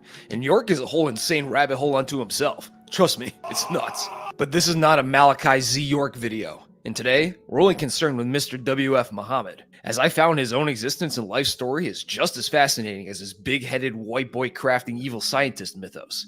And the man himself is like a shape-shifting ghost in the records of history. What the fuck is it? This guy, does this guy look like Lashif from like Casino Royale? Like, look at him. You know, see, he's got like this weird shit going on with, like, he's got like a weird eye thing. Like, is this an actual shapeshifter? Is this the same guy? He's got Bond villain vibes, is what I'm saying. Appearing and vanishing across records, where he then gave rise to the largest black separatist religious movement in American history. He does look a little bit white as well. That's kind of mysterious. Like it's like that story where it turns out that Black Lives Matters was their Facebook page was started by an Australian white guy who was just grifting the whole time. Is this all a big? Say it ain't so. Say out the story of Yacub isn't just a big troll. Oh my goodness, he's a Lovecraftian shapeshifter. Makes sense. Completely. It's a really fascinating story, and like all human beings, the story starts at birth. Wallace Fard Muhammad was born in... well, it's... Wait, what? Hold up, Jamie. Play back that tape. Speaking of Jamie, I heard that Donald Trump is going on Joe Rogan. Like, unironically. Is that actually happening? We might have to watch that. That sounds interesting. When is that happening? Will Kamala go on on Joe Rogan as well? There's no way. There's no way that she would, like, their people would allow her to do that. On Friday? We might have to check that out on a replay. He was reported place of birth was Hong Kong, Europe, Shinka, Afghanistan, New Zealand, native of Oregon, Portland, Oregon, Mecca. How did New Zealand worm its way into this story? How does everything terrible from New Zealand? Imagine my surprise. Well, it's unclear exactly where he was born. Anywhere from Mecca to New Zealand to Afghanistan to Pakistan are all theorized to be potential origin points for Yaqub's father. Fard himself in NOI tradition claimed that Fard was from Mecca, Saudi Arabia, giving him deep ties to the holy city, a fact that he exploited to teach a new syncretic version of Islam to his black followers. However, this claim is disputed, as there's no solid evidence as to a one Wallace Fard Muhammad ever being born or living near Mecca. In several documents... Did this guy even exist? Is he just like a made-up person? I don't know, this is a bit suspicious, a bit sus. Such as census records, marriage certificates, prison records, and even some news articles that may include references to Fard seem to tell a different story. And also, let's see, comments. He claimed to be the king of Spain. He was a Native American. He owned a restaurant in Los Angeles. He was living in Los Angeles. Father identifies as white. Parents claim to be Zarod Ford and Babaji, were natives of Madrid, Spain. Claimed his parents were from Hawaii. Claimed father from Argentina, mother from Oregon. Son of a black father and a white mother. Father named Alfonso and termed the Mahdi. Mother named BBG. BBG, spelled Bibiji, but also in brackets it says Baby G. Alfonso was the name of a monarch renounced by Wali Fred Dad in 1909 naturalization. Interesting. This is a very convoluted story.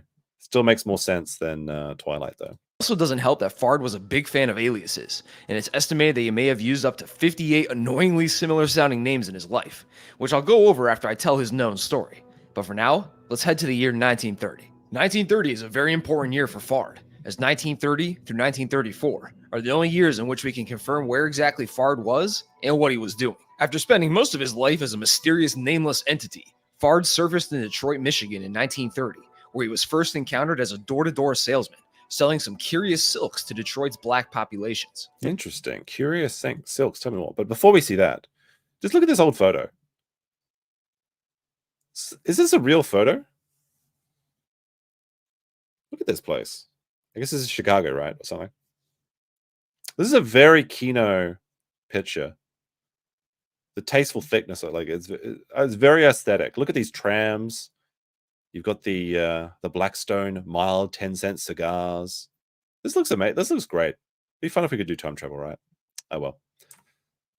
Many of which had only recently arrived there following the Great Migration. Company vibes, absolutely. Many black families left the southern states between 1910 and 1970, fleeing the brutal Jim Crow era law-enforced racism and segregation, endless threats of violence from lynch mobs and the... Wait, what is this? Look at this photo. Colored waiting room, private property, no parking. Bingo tonight. True story. Hitler's love life revealed. And also there's the coach company over here. KKK and a lack of economic opportunity in the South, in hopes of a brighter future for themselves and their families in the hopefully less racist and richer North, only to usually find that the residents there wanted less than nothing to do with them, and the opportunities were not much better there either, upgrading from disrespected, underpaid, and oftentimes just straight up unpaid field workers, to disrespected, underpaid factory workers. And that's if the factory even hired black people at the time. It also didn't help that the nation was in the throes of the Great Depression, making any potential money even thinner. I mean, they got free... How bad could their life truly be? They had free soup. Also didn't help that the nation was in the throes of the Great Depression. Look, free coffee and donuts for the unemployed? Like, that doesn't seem so bad. Like, how bad could it really be to be unemployed if you get to have free coffee and donuts? You just go get your donuts and coffee, then you go home and play computer games during the Great Depression. What's the problem? I don't see why people are whining about it. Making any potential money even thinner. During this time, Fard would go door to door, selling Islamic silks to the residents, saying that he himself was a traveler from Mecca, and he would claim that these silks were the same kind that their ancestors used. Meccan ancestors, huh? This was the first step. Now obviously, black Americans are the descendants of African slaves, and their true family history had been long since stamped out and forgotten. But if the families wanted to learn more about this Meccan connection, Fard would offer to come back to teach them more and encourage them to tell all their friends. Does this chick have a widow's peak? Look at this. What the fuck's going on here? And family about these teachings, and they would gather in their homes to hear what this fella had to say. And Fard himself seemed to have a very powerful aura to him. He was well groomed and well dressed in a sleek tailored suit and fez. He spoke with a unique eloquence, and he seemed more like a fashion model or a foreign dignitary rather than a humble salesman. And he seemed to have vast knowledge of history and religion.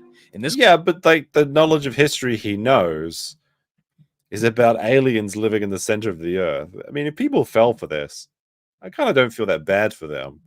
Now, it does make sense, though. Obviously, he's selling like hope to a downtrodden and oppressed peoples, which makes sense.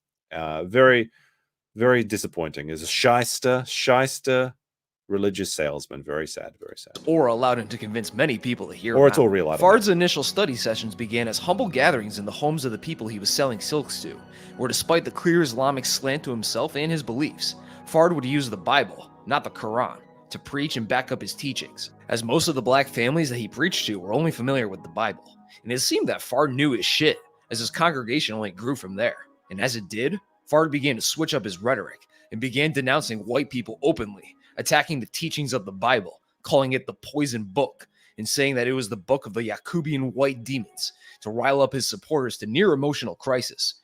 Now, here's a question. How hard do you think it would be to actually start a religion? And then, as another point to this question, do you think it's easier to do it today or in the past?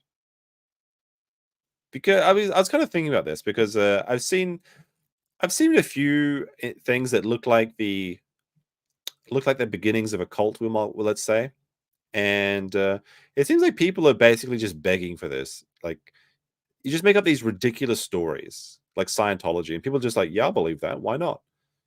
How hard could it honestly be? Not that I'm not saying that I'm trying or anything. Obviously not. But it seems like people are just looking for people to tell them what to do and what to think. Not so hard if you have a book, if you have the looks and charisma. Okay, so I guess I can't do it then. Very sad for me. There you go.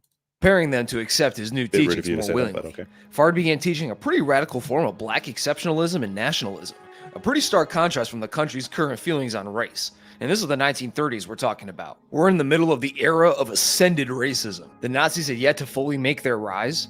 What the fuck was that skibbity toilet communism meme? We're in the middle of the era of ascended racism. The Nazis had yet... Skibbity. Wait, is this a... This actually says skibbity bop bop yes yes. Skibbity toilet, like is this a... I feel like this has to be AI generated. Is Skibbity Toilet actually like a original like 1930s meme? I need to see the origin of this. I got to see the origin of this photo. This has to be AI generated. There's no way there was an original Skibbity Toilet meme from the 1930s. It'd be too funny if it was. Somebody, if you can find this real photo, that's hilarious. It literally says Skibbity and you've got like Hitler in the toilet. It has to be AI. I don't believe this is real. Yet to fully make their rise, and scientific racism and eugenics were pretty popular ideas, even in America. I'm talking about actual skull measuring, forcefully sterilizing people deemed undesirable to have children. I think they were still doing it in Japan until like a couple years ago, like unironically, for sterilization. And categorizing humans into sub-races with defined ceilings and floors. All right, let's see these different groups. You've got the Asiatics. There's a lot, like the Asiatics is very vast. Look at that. You've got the Australians, you've got the Europeans, and you've got the Polynesians. Wait, what? Where do the Yacubians? Oh, wait, down here, Africans and Americans, I see. So it's not the entire picture. They've just zoomed it in. The principal varieties of mankind. Seems like the Asian is the most diverse, honestly. You've got... This looks like a Final Fantasy character. What's going on here? Oh, well, anyway. For intelligence and genetically predisposed behavior. Literal, I depicted myself as the Chad Wojak and you as the Lumpy Soyjack memes that you see 15-year-olds spam on X, but it's all completely genuine. Preaching using both the Bible and Quran, and even quoting passages by early Jehovah's Witnesses, notably the book Deliverance by Judge Franklin Rutherford when making his speeches. There are a ton of various unique beliefs and practices he preached, but in broad strokes, Fard presented himself as the Mahdi, the Islamic herald of the end times, and the man who would rule the world in the name of Islam and justice. And despite his white appearance, he claimed to be an Asiatic black man and was born with white features as to better hide and mingle amongst the white albinoid children of Yacub. Look, what if this is actually Yacub right now? What if the story of Yacub is what his plan wants to be, and this is him going around just beginning his campaign? Like, this guy's like, we don't know his origin, we don't know his story. He's got this indistinguishable race. Like, this is actually Yacub right here. He just tried, it didn't quite work out for him. June plot stolen. Well, June is just a sci-fi telling of Lawrence of Arabia. Move unseen. Fard taught his followers that white people were the true racial inferiors on account of their lack of inner divinity and empathy, and the fact that they were the byproduct of an evil science project grafted from the original black human race by our father Yakub, and said that black people need to separate themselves completely from these pale demons. He advocated that African Americans start their own businesses, raise families, eat healthy foods like no meat besides fish, and to avoid drugs and alcohol, which is... All right, some people argue about me with this, but do you consider fish to be meat? I say it's all meat. I think if it comes from an animal, it's meat. All generally pretty good advice. I don't understand the distinction between meat and fish. It seems silly to me.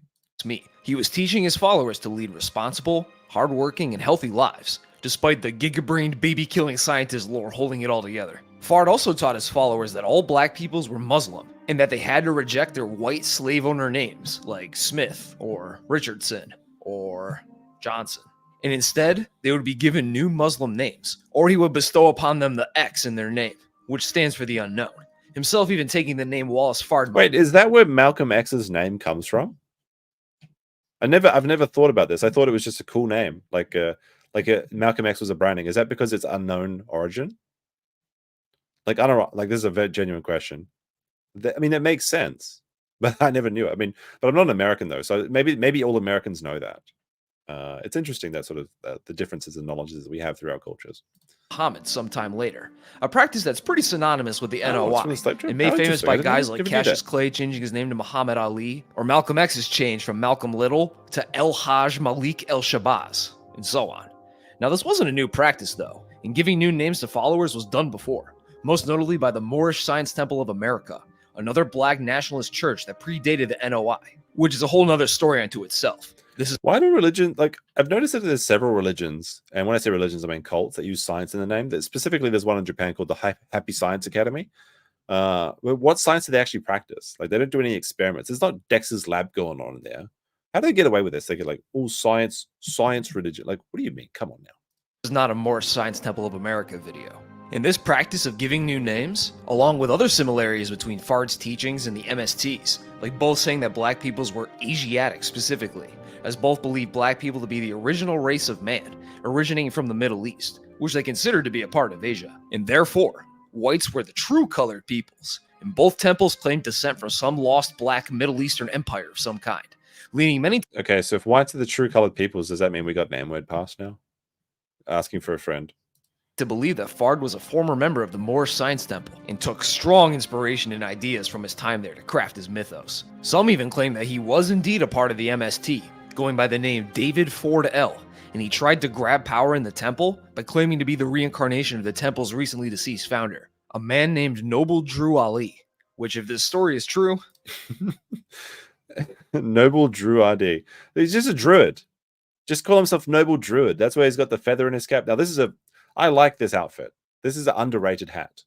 You get this massive, like, I guess this is like a cockerel feather or something. That's a good look. This is a good look. I like that. I wish you can't get away with it these days. I'm going to be like Review Bro. I'm going to start wearing like old timey clothes, and this is the first thing on my wardrobe. It didn't seem to work. And from there, Fard continued to grow his congregation, gaining so many new followers from his humble house lessons that he eventually had to teach in shifts. And later his followers pooled their resources, and they were able to rent a Detroit speaking hall to serve as their first temple, even meeting and converting his successor, a man named Elijah Poole, later Elijah Muhammad, the actual most important man in NOI history, which is also another story. He's the man who would expand the NOI to the nationwide organization it would later become. Fard also mostly ditched the Bible in favor of the Quran for his teachings, and his teachings really began to solidify. Now, the original, Fard-approved NOI mythology doesn't have ballsack-headed immortal aliens living in the hollow earth, but it's still one hell of a tale regardless, and it all starts with Allah. In the beginning, there was nothing, and then Allah formed himself out of nothing, taking the form of a black man after 6 trillion years of grinding and hard work. He then created 24 imams, 24 god scientists who would rule as the god of the universe in cycles. That was, until one of the god scientist imams went rogue. Now, I'm not sure about the exact continuity here, but one story claims that the original human race all lived on the moon, but the moon was destroyed after a, quote, black god scientist got pretty... Now, I have one issue with the moon being destroyed in this story. Yeah, it's still there. Explain that. What do you mean the moon was destroyed? I can still see it. Or is it a second moon? Is it moon 2? I don't know. He ass mad that all the moon-dwelling peoples didn't all speak the same language. They were called the so Mooninites, naturally, by the way. He blew up the entire moon with explosives, with one of the fragments of the blown-up moon becoming Earth, where the original 13 tribes of man later emerged. So the moon was bigger than the Earth?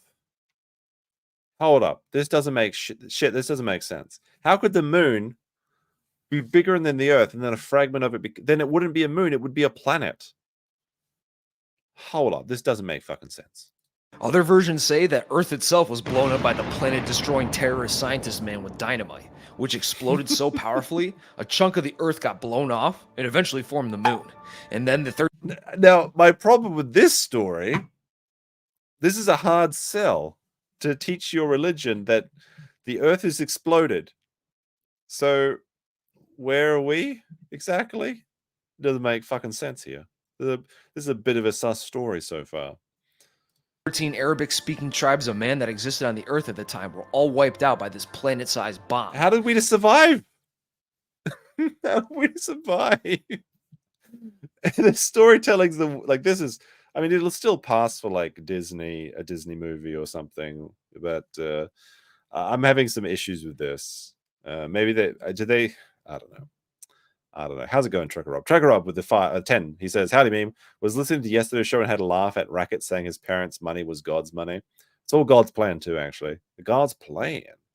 In the precious metal community, we call gold and silver God's money. Interesting. Didn't know about that. So you're saying that all his money is actually gold and silver. Hey, look, if all the money that he had was God's money, then I guess all the money he's losing now in the case of Monograph, I guess that's God's money, the rake back, right? Oh, well, who can say? I'm just not sure if the moon blew up and created the Earth, or vice versa. But regardless, all of the tribes were wiped out, except for one, led by a scientist named Shabazz, who had led his tribe of followers from their original home of Mecca, Saudi Arabia, to the unoccupied lands of what we call Africa today. And Shabazz wanted to move his people to this harsher and untamed land because he, quote, wanted the people to undergo a form of life that would make them tough and hard, which transformed them from their original form of a dark-skinned, yet soft and straight-haired people, to how modern people of African descent look today. If I go to Zimbabwe, I'm pretty sure this is not the aesthetic that I'm going to say. Developing their stiff, afro-textured hair from their time in the harsh jungles of Africa, and surviving the planet-sized dynamite bombing and subsequent cataclysm was just an added bonus for this migration. Once Shabazz's people were nice and hardened, they returned to Mecca and established their dominion, where Yaqub was soon born near the city's outskirts, where he then mostly follows the story I outlined in my first video, getting the idea to make white people while fucking around with magnets, took his 59,999 tricknology followers to Patmos, and created the white race from there using his despotic eugenics regime, who then took over the planet and ruled it for 6,000 years with their tricknologist powers after living in some caves for a while, eventually enslaving the descendants of Shabazz's tribe, stealing them away from their homeland of Mecca to Europe and later America, where their true identities, language, history, and religion were all brutally suppressed and taken from their memory, lost to history through centuries of horrific slavery and exploitation. But never fear, WD Fard is here, and he is Allah's only true and honest prophet. Fard himself claiming to descend from the same familial Arabic tribe as the Prophet Muhammad. I mean, he knows... Okay. So that tricknology, that's some weird shit. How'd they get away with it? How did anyone trust tricknology in the first place? I mean, it just doesn't make a lot of sense. I mean, it's called tricknology. Come on now. The weight and size of the earth, and its square mileage off the top of his head.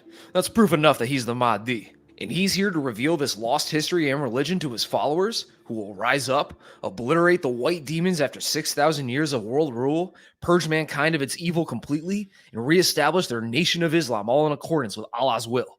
And it worked.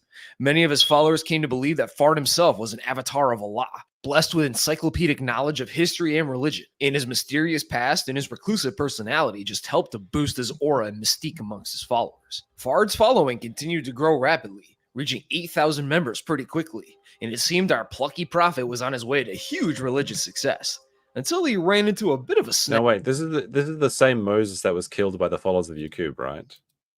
It looks a bit pale. They're whitewashing my boy over here. What's going on?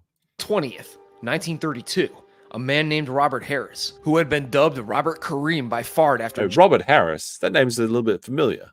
Joining his flock, escorted a man named James J. Smith into a room with a makeshift altar. James Smith thinking that... Just look at this guy, though. Look at Robert Harris. Holy shit, this guy has been working out in the library. This is actually Yacub in disguise. Oh my goodness. Murder of judge plotted by priest of barbaric cult. Voodoo leader also planned to kill doll worker. Oh my goodness. Like, oh my god, look at this guy. I don't believe in phrenology, but all right. Harris was going to induct him into Fard's church, known at the time as the Allah Temple of Islam. This room also had a dozen witnesses, along with Harris's wife and children. Allegedly, Harris asked Smith if he would sacrifice his life for Islam, which he agreed to, and he then climbed into this sketchy-ass altar, and Harris claimed that his sacrifice would make him a savior of the world, and he then stabbed Smith in the heart, smashed his skull in with a car axle, and then stabbed him some more for good measure, covering the floor in Smith's blood. Just a real nice family bonding. How is this supposed to work? Like when he said he was going to give his life for Islam, I thought he was going to strap some sticks of TNT to him or something. Like, but he just beat him over the head with like a tire iron. I don't know about that. This religion stuff sounds a bit too crazy for me. I think I'm going to stick with video games. Experience. Harris was then promptly arrested after neighbors called the cops on him for ritualistically murdering someone in his apartment. And following his arrest, it was incredibly apparent that Robert Harris was a complete nutcase, calling himself King Kareem and saying that he, quote, had to kill somebody. I could not forsake my gods, while under questioning. And his wife claimed that he had an extensive history of mental illness and violent outbursts, saying that he had threatened to decapitate her and their children several times, even forcing her to witness the sacrifice by beating her until she complied. He also had plans to murder 3 other people, 2 judges and a social worker. And this plan to kill 4 people seemed to be a misinterpretation of a passage in one of Fard's books, The Secret Rituals of the Lost Foundation of Islam, where he mentions that, quote, every son of Islam must gain a victory from the devil. 4 victories. King Kareem, did he have an album? Yeah, his stage name is Killer Kareem Star. You may have heard of his other channel. And the son will attain his reward. Harris seemingly thinking that these victories meant to murder people he didn't like, as the social worker had recently terminated his benefit payments. Robert Harris will later be deemed insane and committed to an insane asylum after a crazy trial. I mean, that's what happens when you turn off people's benefits, though. Like, they stop getting free money, they just go fucking loopy. I mean, they could get a job, I suppose, but that's much too difficult. It's a lot better to it's a lot better to just go nuts and kill everybody, right? Some highlights include Harris. Was that a fire alarm? I have no idea what you're fez, talking about, Yellow Flash. And when ordered to take it off, he refused and said he was king of the courtroom. So the bailiffs tried taking it off of him, but he just put it back on. And this went back and forth until the bailiffs just gave up and let him wear the fez. And during his testimony, he said that he had killed Smith because it was, quote, crucifixion time. And once he was done testifying, Harris looked the judge dead in the eye, and he said, well, I have to go now.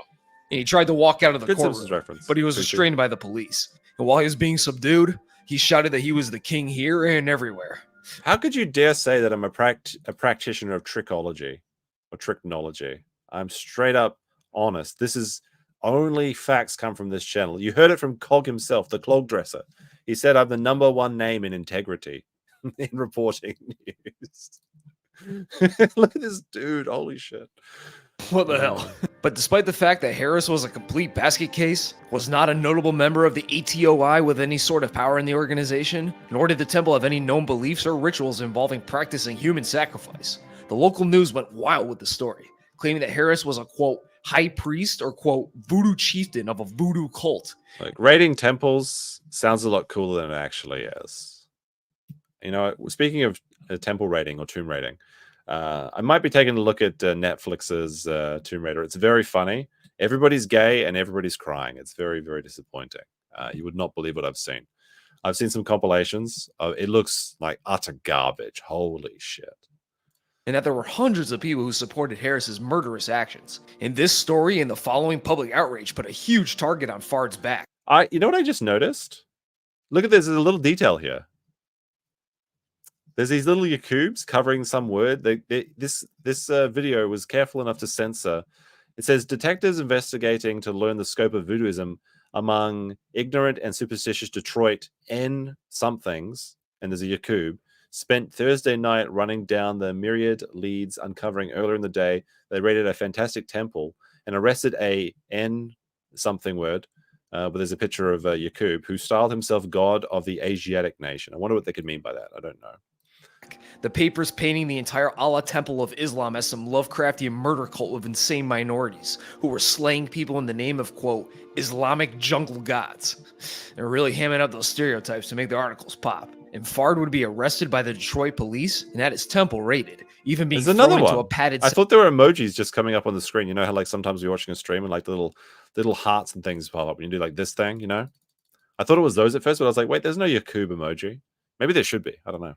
After explaining his religion and his role as Mahdi, straitjacket and all, but he vehemently denied claims of teaching human sacrifice. And after 5 days of detainment, Elijah Muhammad even led a protest crowd to the court to demand an immediate end to their leader's extended unjustified detainment, which was ultimately unsuccessful, and Fard wouldn't be released until around 18 days later, where the police held him and his chief aide, a one Mr. Ugan Ali, until they could reach a deal with them.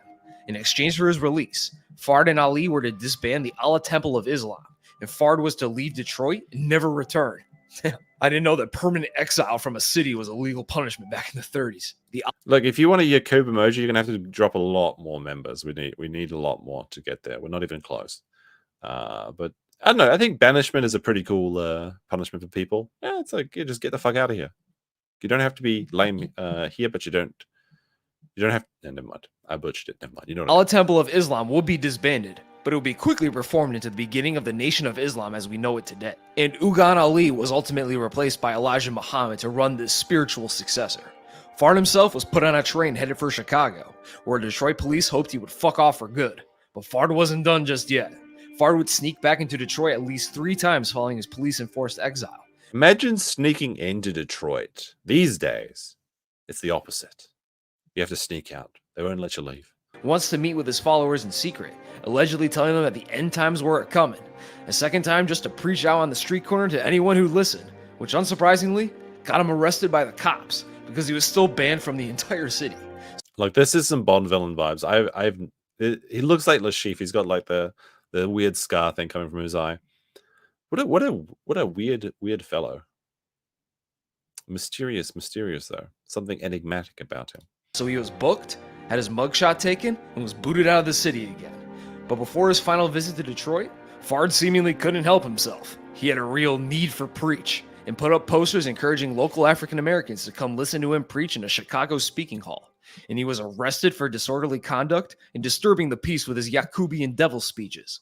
But his charges were ultimately dropped. It's not illegal to give a public speech. And this Chicago arrest booking being the last verifiable location Fard was ever recorded in. Fard's third and final visit to Detroit is a bit more nebulous. But apparently, he claimed that these white demons would soon be destroyed by the Mother Plane, a magical planet-sized plane that was built in Japan that would release smaller...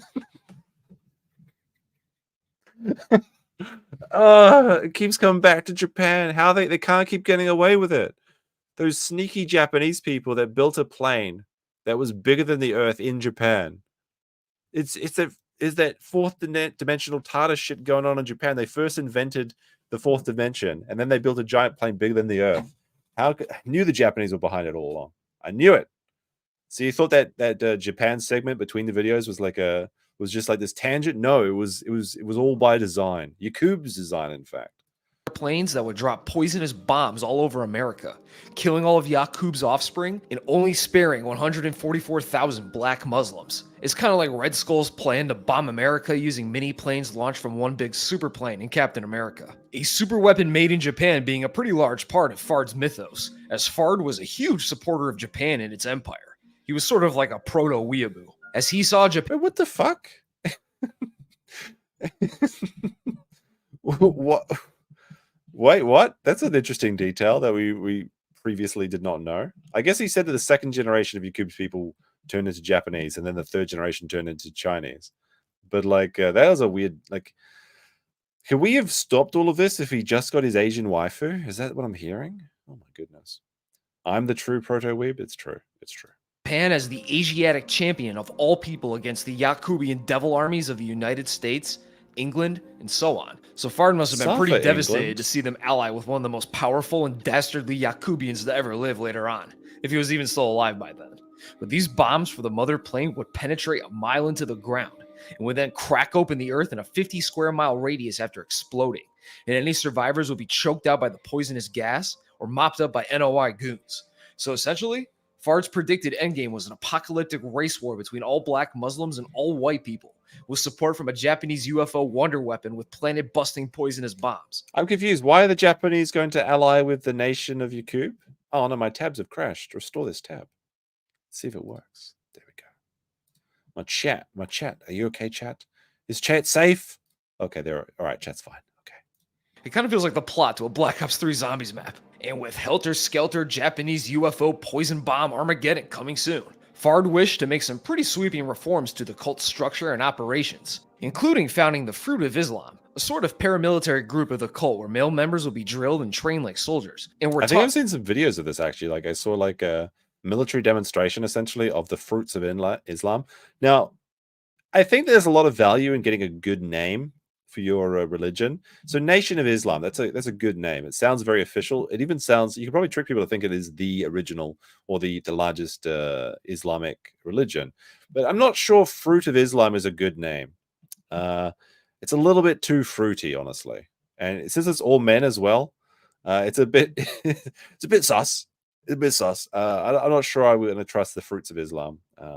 It's a bit on the nose, I think. Some karate for some self-defense and discipline, and created homemaking and cooking classes for female members, as the NOI advocates for highly conservative gender roles, where women are meant to mostly be only homemakers and wives. He also established the University of Islam, an alternative to the Detroit school system where parents could enroll their kids in NOI-approved schooling, but these were less official schools and more just makeshift lessons taught right in the temple halls. Now, this seems like a pretty solid plan to cement. Look into the look. Yeah, I've seen these demonstrations before somewhere. I didn't realize it was related to the Noi. I thought the Foy was not the Noi. But look at that. Look, they look so spiffy in their little outfits. Oh, so good.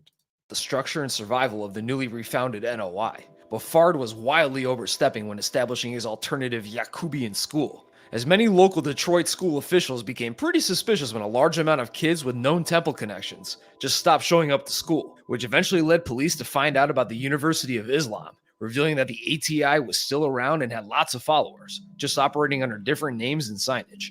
And this bust would kick up another public shitstorm against the NOI, with local papers declaring that the, quote, voodoo cult was back and ready to kill. I'm noticing there's at least 2 Yacubs in this article. Children found in Islam school. Holy shit, what a tagline. Oh my goodness. You can't title streams like this these days. And the schools and newspapers were like the original streams back in the before times. Were raided, and Elijah Muhammad was arrested for running an illegal school, but was released on a 6-month probation charge. And this court case was also pretty there you go. Nice children. I don't know why they had to censor that. That makes perfect sense. Wild too, like the Harris one, as apparently a female student who was detained during a raid on one of the University of Islam locations testified she was taught that if she were to decapitate 4 Yacubian devils, she would win a free trip to Mecca like it's Islamic The Price is Right. Just 4 people? That's like, look, she just didn't try very hard. If she couldn't decapitate 4 whiteys to get a free trip to Mecca, she doesn't really deserve the trip if she can't pull it. Like, that's just 4. You could do that in an afternoon. What are you worried about? Something, along with a button with a picture of Fard on it, which is kind of a shitty reward for killing 4 people, but whatever. She also said that all white people will be killed off by 1934 due to fighting and poisonous gas. And unfortunately, we lasted a little bit longer. Very disappointing. Those white roaches, they keep surviving. How can they get away with it? His wacky, sensational testimony put even more pressure than ever on Fard and Elijah, with the latter eventually fleeing to Chicago to reestablish the NOI there, as Elijah Muhammad was under the impression that the Detroit police were getting real sick of all this black Muslim nonsense, and they wanted him and Wallace Fard Muhammad dead.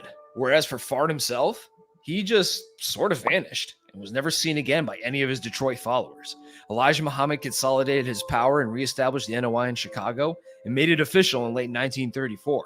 Claiming that the Muhammad from the Quran was just a fan. Look, I still like that hat. He may be a lunatic, but this is a fire fucking hat. If I had this hat, I'd be wearing it on every stream. Even though I think that people that wear hats on streams are a little bit fruity themselves. Elijah was the true Prophet Muhammad, and he continued to deify Fard and NOI canon as the years went on, where current NOI doctrine claims that Fard had boarded the mother plane itself and is out there in the cosmos doing shit only Allah can do. Like visiting with the green men from Zarbadan 5 or something. And one day, Fard will return to bomb the Yacubian fiends into extinction and finally save the world. Oh yeah, speaking of Dim Fool, did I hear that like he's shutting down his entire operation or something and it's down to be like a 2-man job? He like lost all his Russian money. So he's like firing 30 people or something. Like, why did they need 30 people to make his show work? That doesn't make sense. I don't follow Tim, so I think it's like it would take too much research to really go into the actual story, but that's what I heard. Maybe someone else is more on the ball on this one. But what is it like? Everyone was like in Tenet Media, I think. Like it was literally a Russian-funded state op or something. Kind of crazy story. Elijah also claimed to be in contact with Fard for some time after his disappearance, and claimed they had gotten a letter from him at the Mexican border, but it's unclear how long their correspondence lasted, if it even lasted at all. But from here, Fard disappears into the cracks of history, and it's a total mystery where he went, whether he returned to Mecca like he claimed he would, went to Europe, got deported, or just hid away somewhere in America. We don't even know if he died naturally or was even possibly murdered. I mean, he's a shapeshifter, so he could be anywhere. But that is kind of a cool little twist in the story that we don't know what happened to him.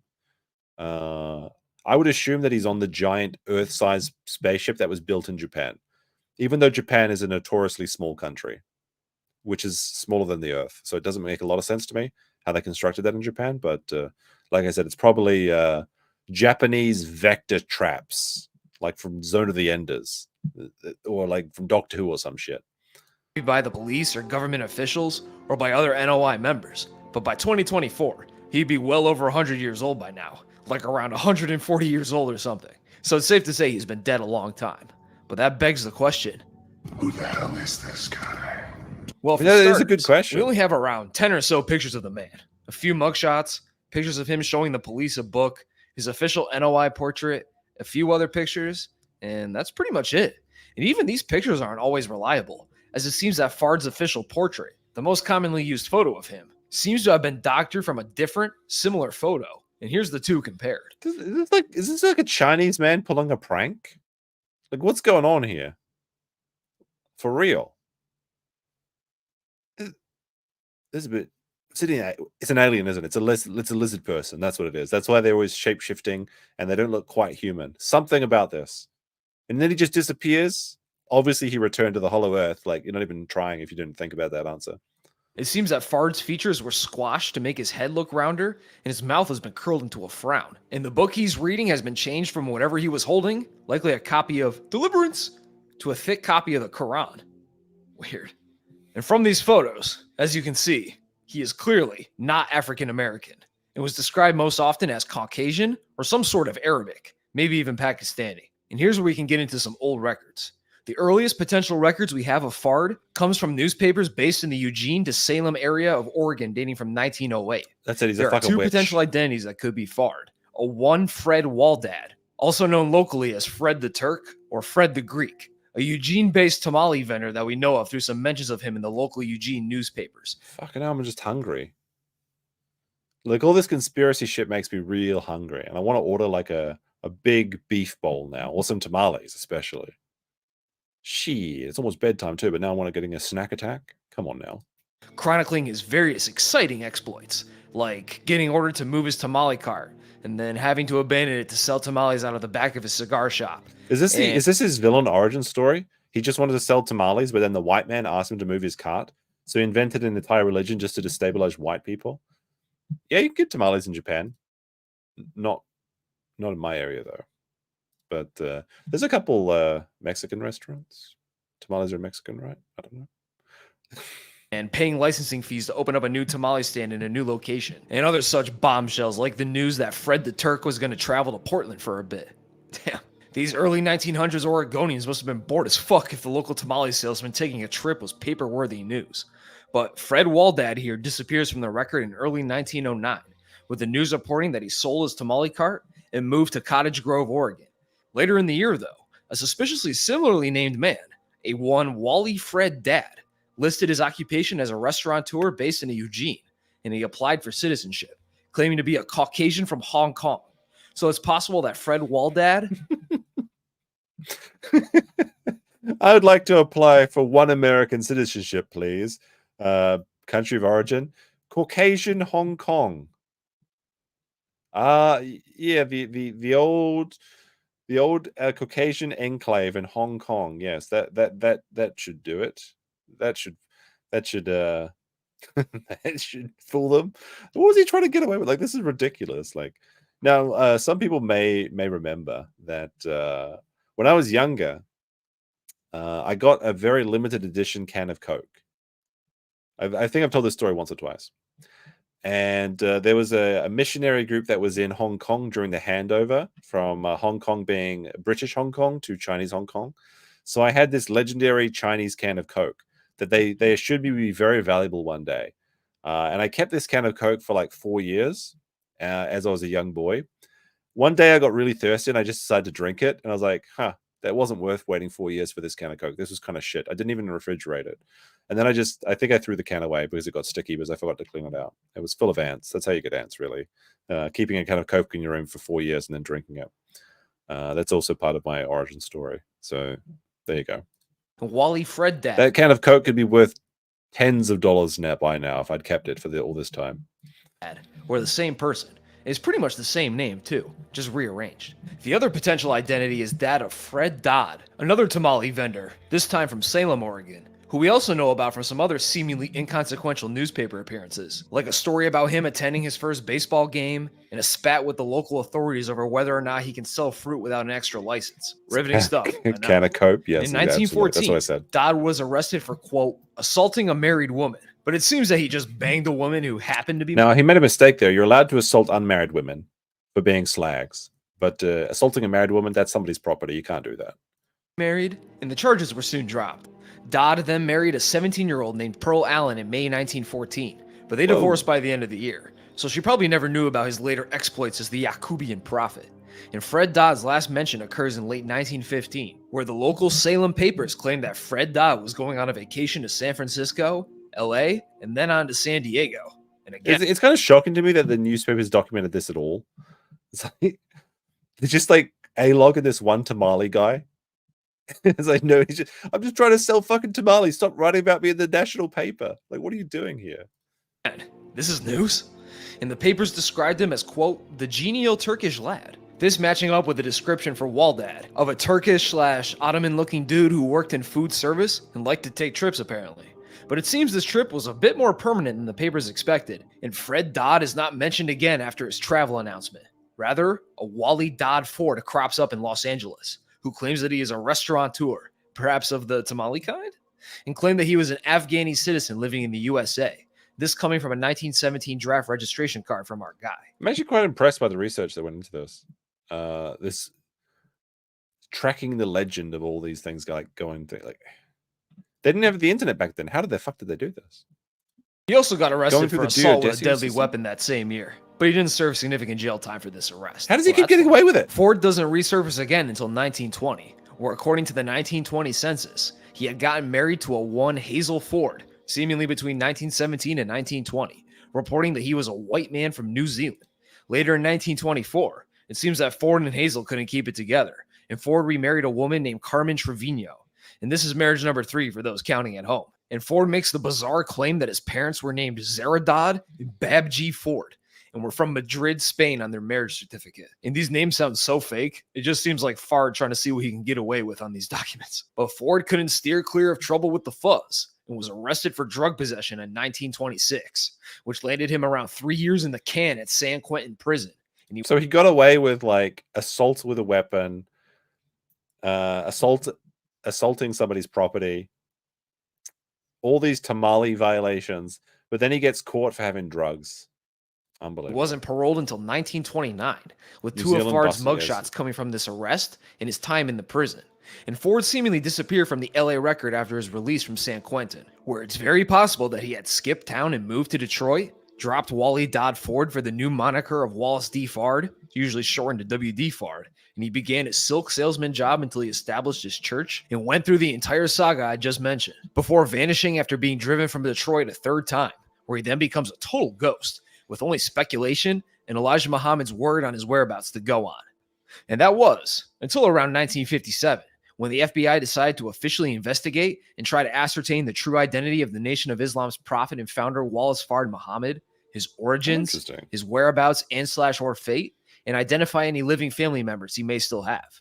But it seems the only family member that they could find was Hazel Barton Ford, the woman Wally Dodd Ford married in Los Angeles in 1920. The two did have a son, but he died in a car accident in 1942. Hazel gave a description of Wally D. Ford, saying that he was a white man from New Zealand, which matches previous description. Hey, I'm not from New Zealand. I just lived there. Okay. When am I going over my top 5 anime? Right now. Plus Sized Elf. That's number 1 on the list. It's a very real show.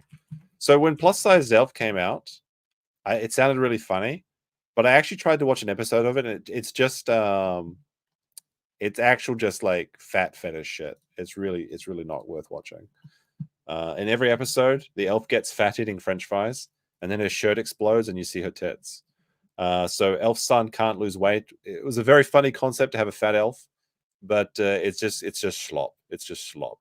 That's why it's number 5 on my list. The FBI also found that fingerprints and pictures of Wallace Fard Muhammad's Detroit arrest in 1933 for illegally re-entering the city matched that of Wally Dodd Ford's when he was incarcerated in San Quentin prison. And while the photographs aren't totally one-to-one, they do look really similar. In the first arrest pic and the last do look like the same person, aged almost— They're absolutely the same person. You can tell by the evil eye and also this lip deformity he has. a decade between the two, and I can totally see this being Fard in both pictures. And if the fingerprints do indeed match, then I see that as pretty damning evidence that Wally Dodd Ford and Wallace Fard Muhammad are the same person, although it seems that these fingerprint claims were never legally proved. However, this claim is completely refuted by the NOI themselves, who reject the idea that Wally D. Ford and Wallace Fard Muhammad are the same person. So they reject the idea that these two guys are the same person, but they accept the idea that Yacub came from the center of the earth, and then he invented white people and also red and yellow people. Okay. Saying that the FBI had forged the fingerprints to make the connection between the two. Elijah Muhammad even offered a $100,000 bounty to anyone who could prove that their prophet was the same man arrested for drug possession in LA. As if the FBI's claims were true, Fard would be known to the public as a white boy with a rap sheet, which would not be great for his image as the avatar of capital A Allah himself. Also, the FBI allegedly fed a bullshit story about Fard to black newspapers in an attempt to discredit him, saying that— What is this? What is this? Oh, it's a Turkish-born Nazi agent who worked for Hitler in World War II. I see. that Fard was, quote, a Turkish-born Nazi agent who worked for Hitler in World Oh, War— you just why do you blur it in the thing and then say it? Obviously, you're trying to keep your video monetized. Like, come on now.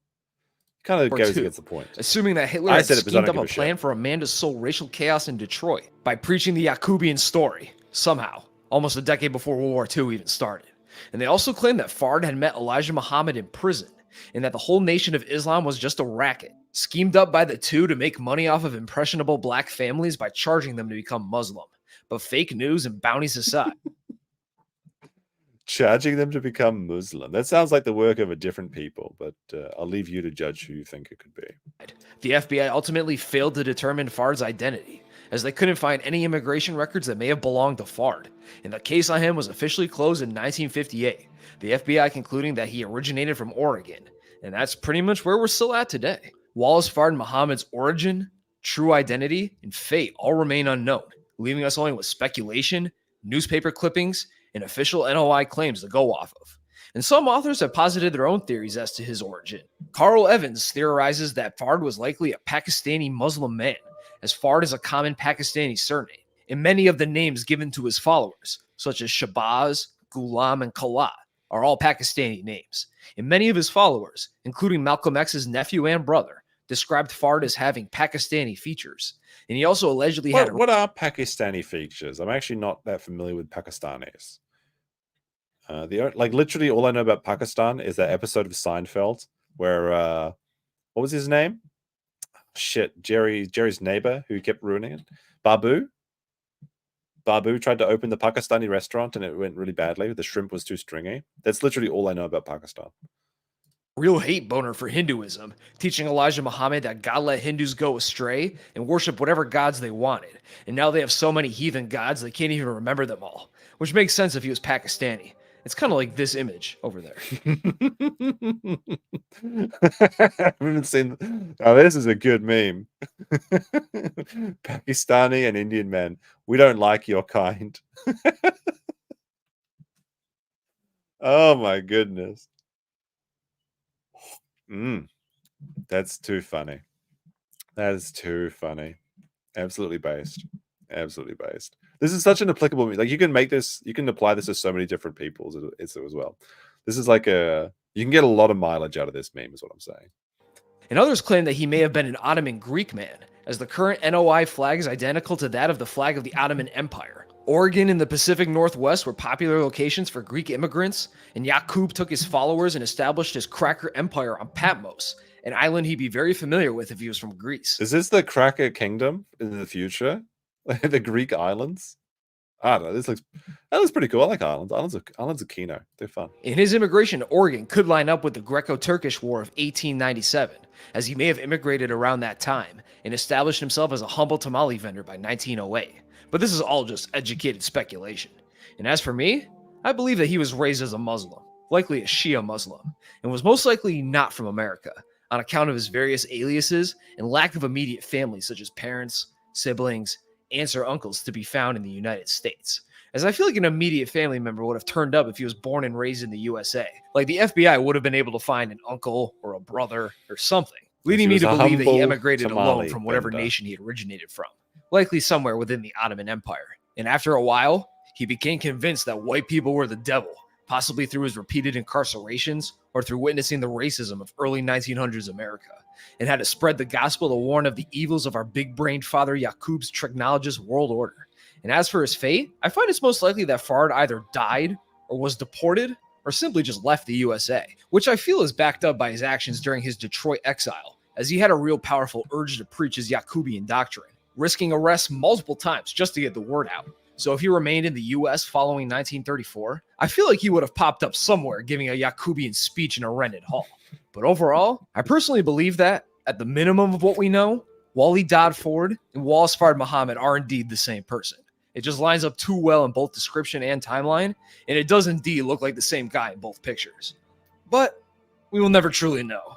The records are just too fragmented and too old. And unless Farrakhan has Fard's body preserved in some kind of NOI cryogenic freezer, it seems that Fard had quite literally fallen off the face of the earth, never to be found again. Or return to the center of the earth, I think is the correct answer. But yeah, that was Owen Kung's video. Interesting, good stuff. Let's get something on Cyberpunk. I might check that out later on my own time, though. Actually, what is that video? Let me have a quick look. Serious analysis of Phantom Liberty. Phantom Liberty was a great game. I enjoyed it. I had a lot of fun. I actually restarted playing Cyberpunk because I wanted to play Sandevistan build, which was pretty fun for a while, but I kind of lost interest in it. You just basically freeze time and cut everyone up with a katana. It feels really cool to block with a katana, but I feel like being Netrunner is much more fun in Cyberpunk. Of course, most people in the chat don't know what I'm talking about, I assume, because I'm pretty sure nobody played Cyberpunk except for me. Like, literally, very unpopular game. You probably haven't even heard about it. But looks like he also has the NBA Facts, Controversies, Conspiracies Iceberg. That might be an interesting one. Might have to check that out. But I don't know anything about sports. And also the NFL Football Iceberg Remastered. Interesting. Might have to check that out. Right. Where was I? I was going to show this. Yes, this meme is getting some good mileage out of it. This is exactly what I feel like right now. Unfortunately, my new phone, I bought a new phone finally, does not have Uber Eats installed, so I cannot order anything. But I might run down to the convenience store and grab some noodles or something, some noodle cup, maybe some onigiri, or you may know as jelly donuts from Pokemon. Very, very delicious. That was the Yacub stream that I promised. I had a lot of fun, actually. Very informative. I do have some issues with the story, though. I feel like it could be tightened up. That would be my criticism of the Nation of Islam. Not to be confused with Islam as a whole. The Nation of Islam is only 50,000 people and started in Detroit. Tomorrow, I'm not sure what we're doing tomorrow. I was going to go to USJ in the morning and then maybe have a half day there because I want to go see Halloween Horror Nights, but I have a business meeting as well, which is very annoying. They could only schedule it on Thursday, not Friday. So if you have your suggestions for tomorrow, I'd be happy to hear them. There'll probably be a regular Friday stream on Friday, and then I want to play some more Dustborn on Saturday. Halloween. It's Halloween if you're going out, but not Halloween as a thing. There'll also be a Halloween stream though. That'll be different. But yeah, you can probably expect Dustborn in 2 or 3 streams. I can only do like one game of it a week, I think. Do I really want to play more Dustburn? I kind of do. I want to see how far the story goes. I'm kind of curious. It's interesting to me. I want to see how bad it gets. We haven't even seen them made fun of the Bible and Jesus, that they go to a mall. Currently in the story, their bus has been stolen by the robot, and we're looking for more ghosts to get more nasty powers. You want Flappy Goat? We'll see if we can make some Flappy Goat happen. Maybe for Christmas. Who can say? Until then, thanks for joining me for this stream. Have a good day out there. I wanted to do another silly one because we had a lot of kind of drama-focused streams, and I wanted to break it up with something a bit more humorous. So I hope you enjoyed that. Cover obscure Japanese controversies. That's a good idea. I should probably bring on Max for that. There is a video I want to look at one point. There's a couple of Japanese videos I want to look at some point. One of them is like Japan's biggest mysteries, and then there was another one on the death penalty and the cruelty of the Japanese legal system. But you'll have to wait until later for that. Until then, peace. Stay out there and have a great morning or day wherever you are. And hold on a second.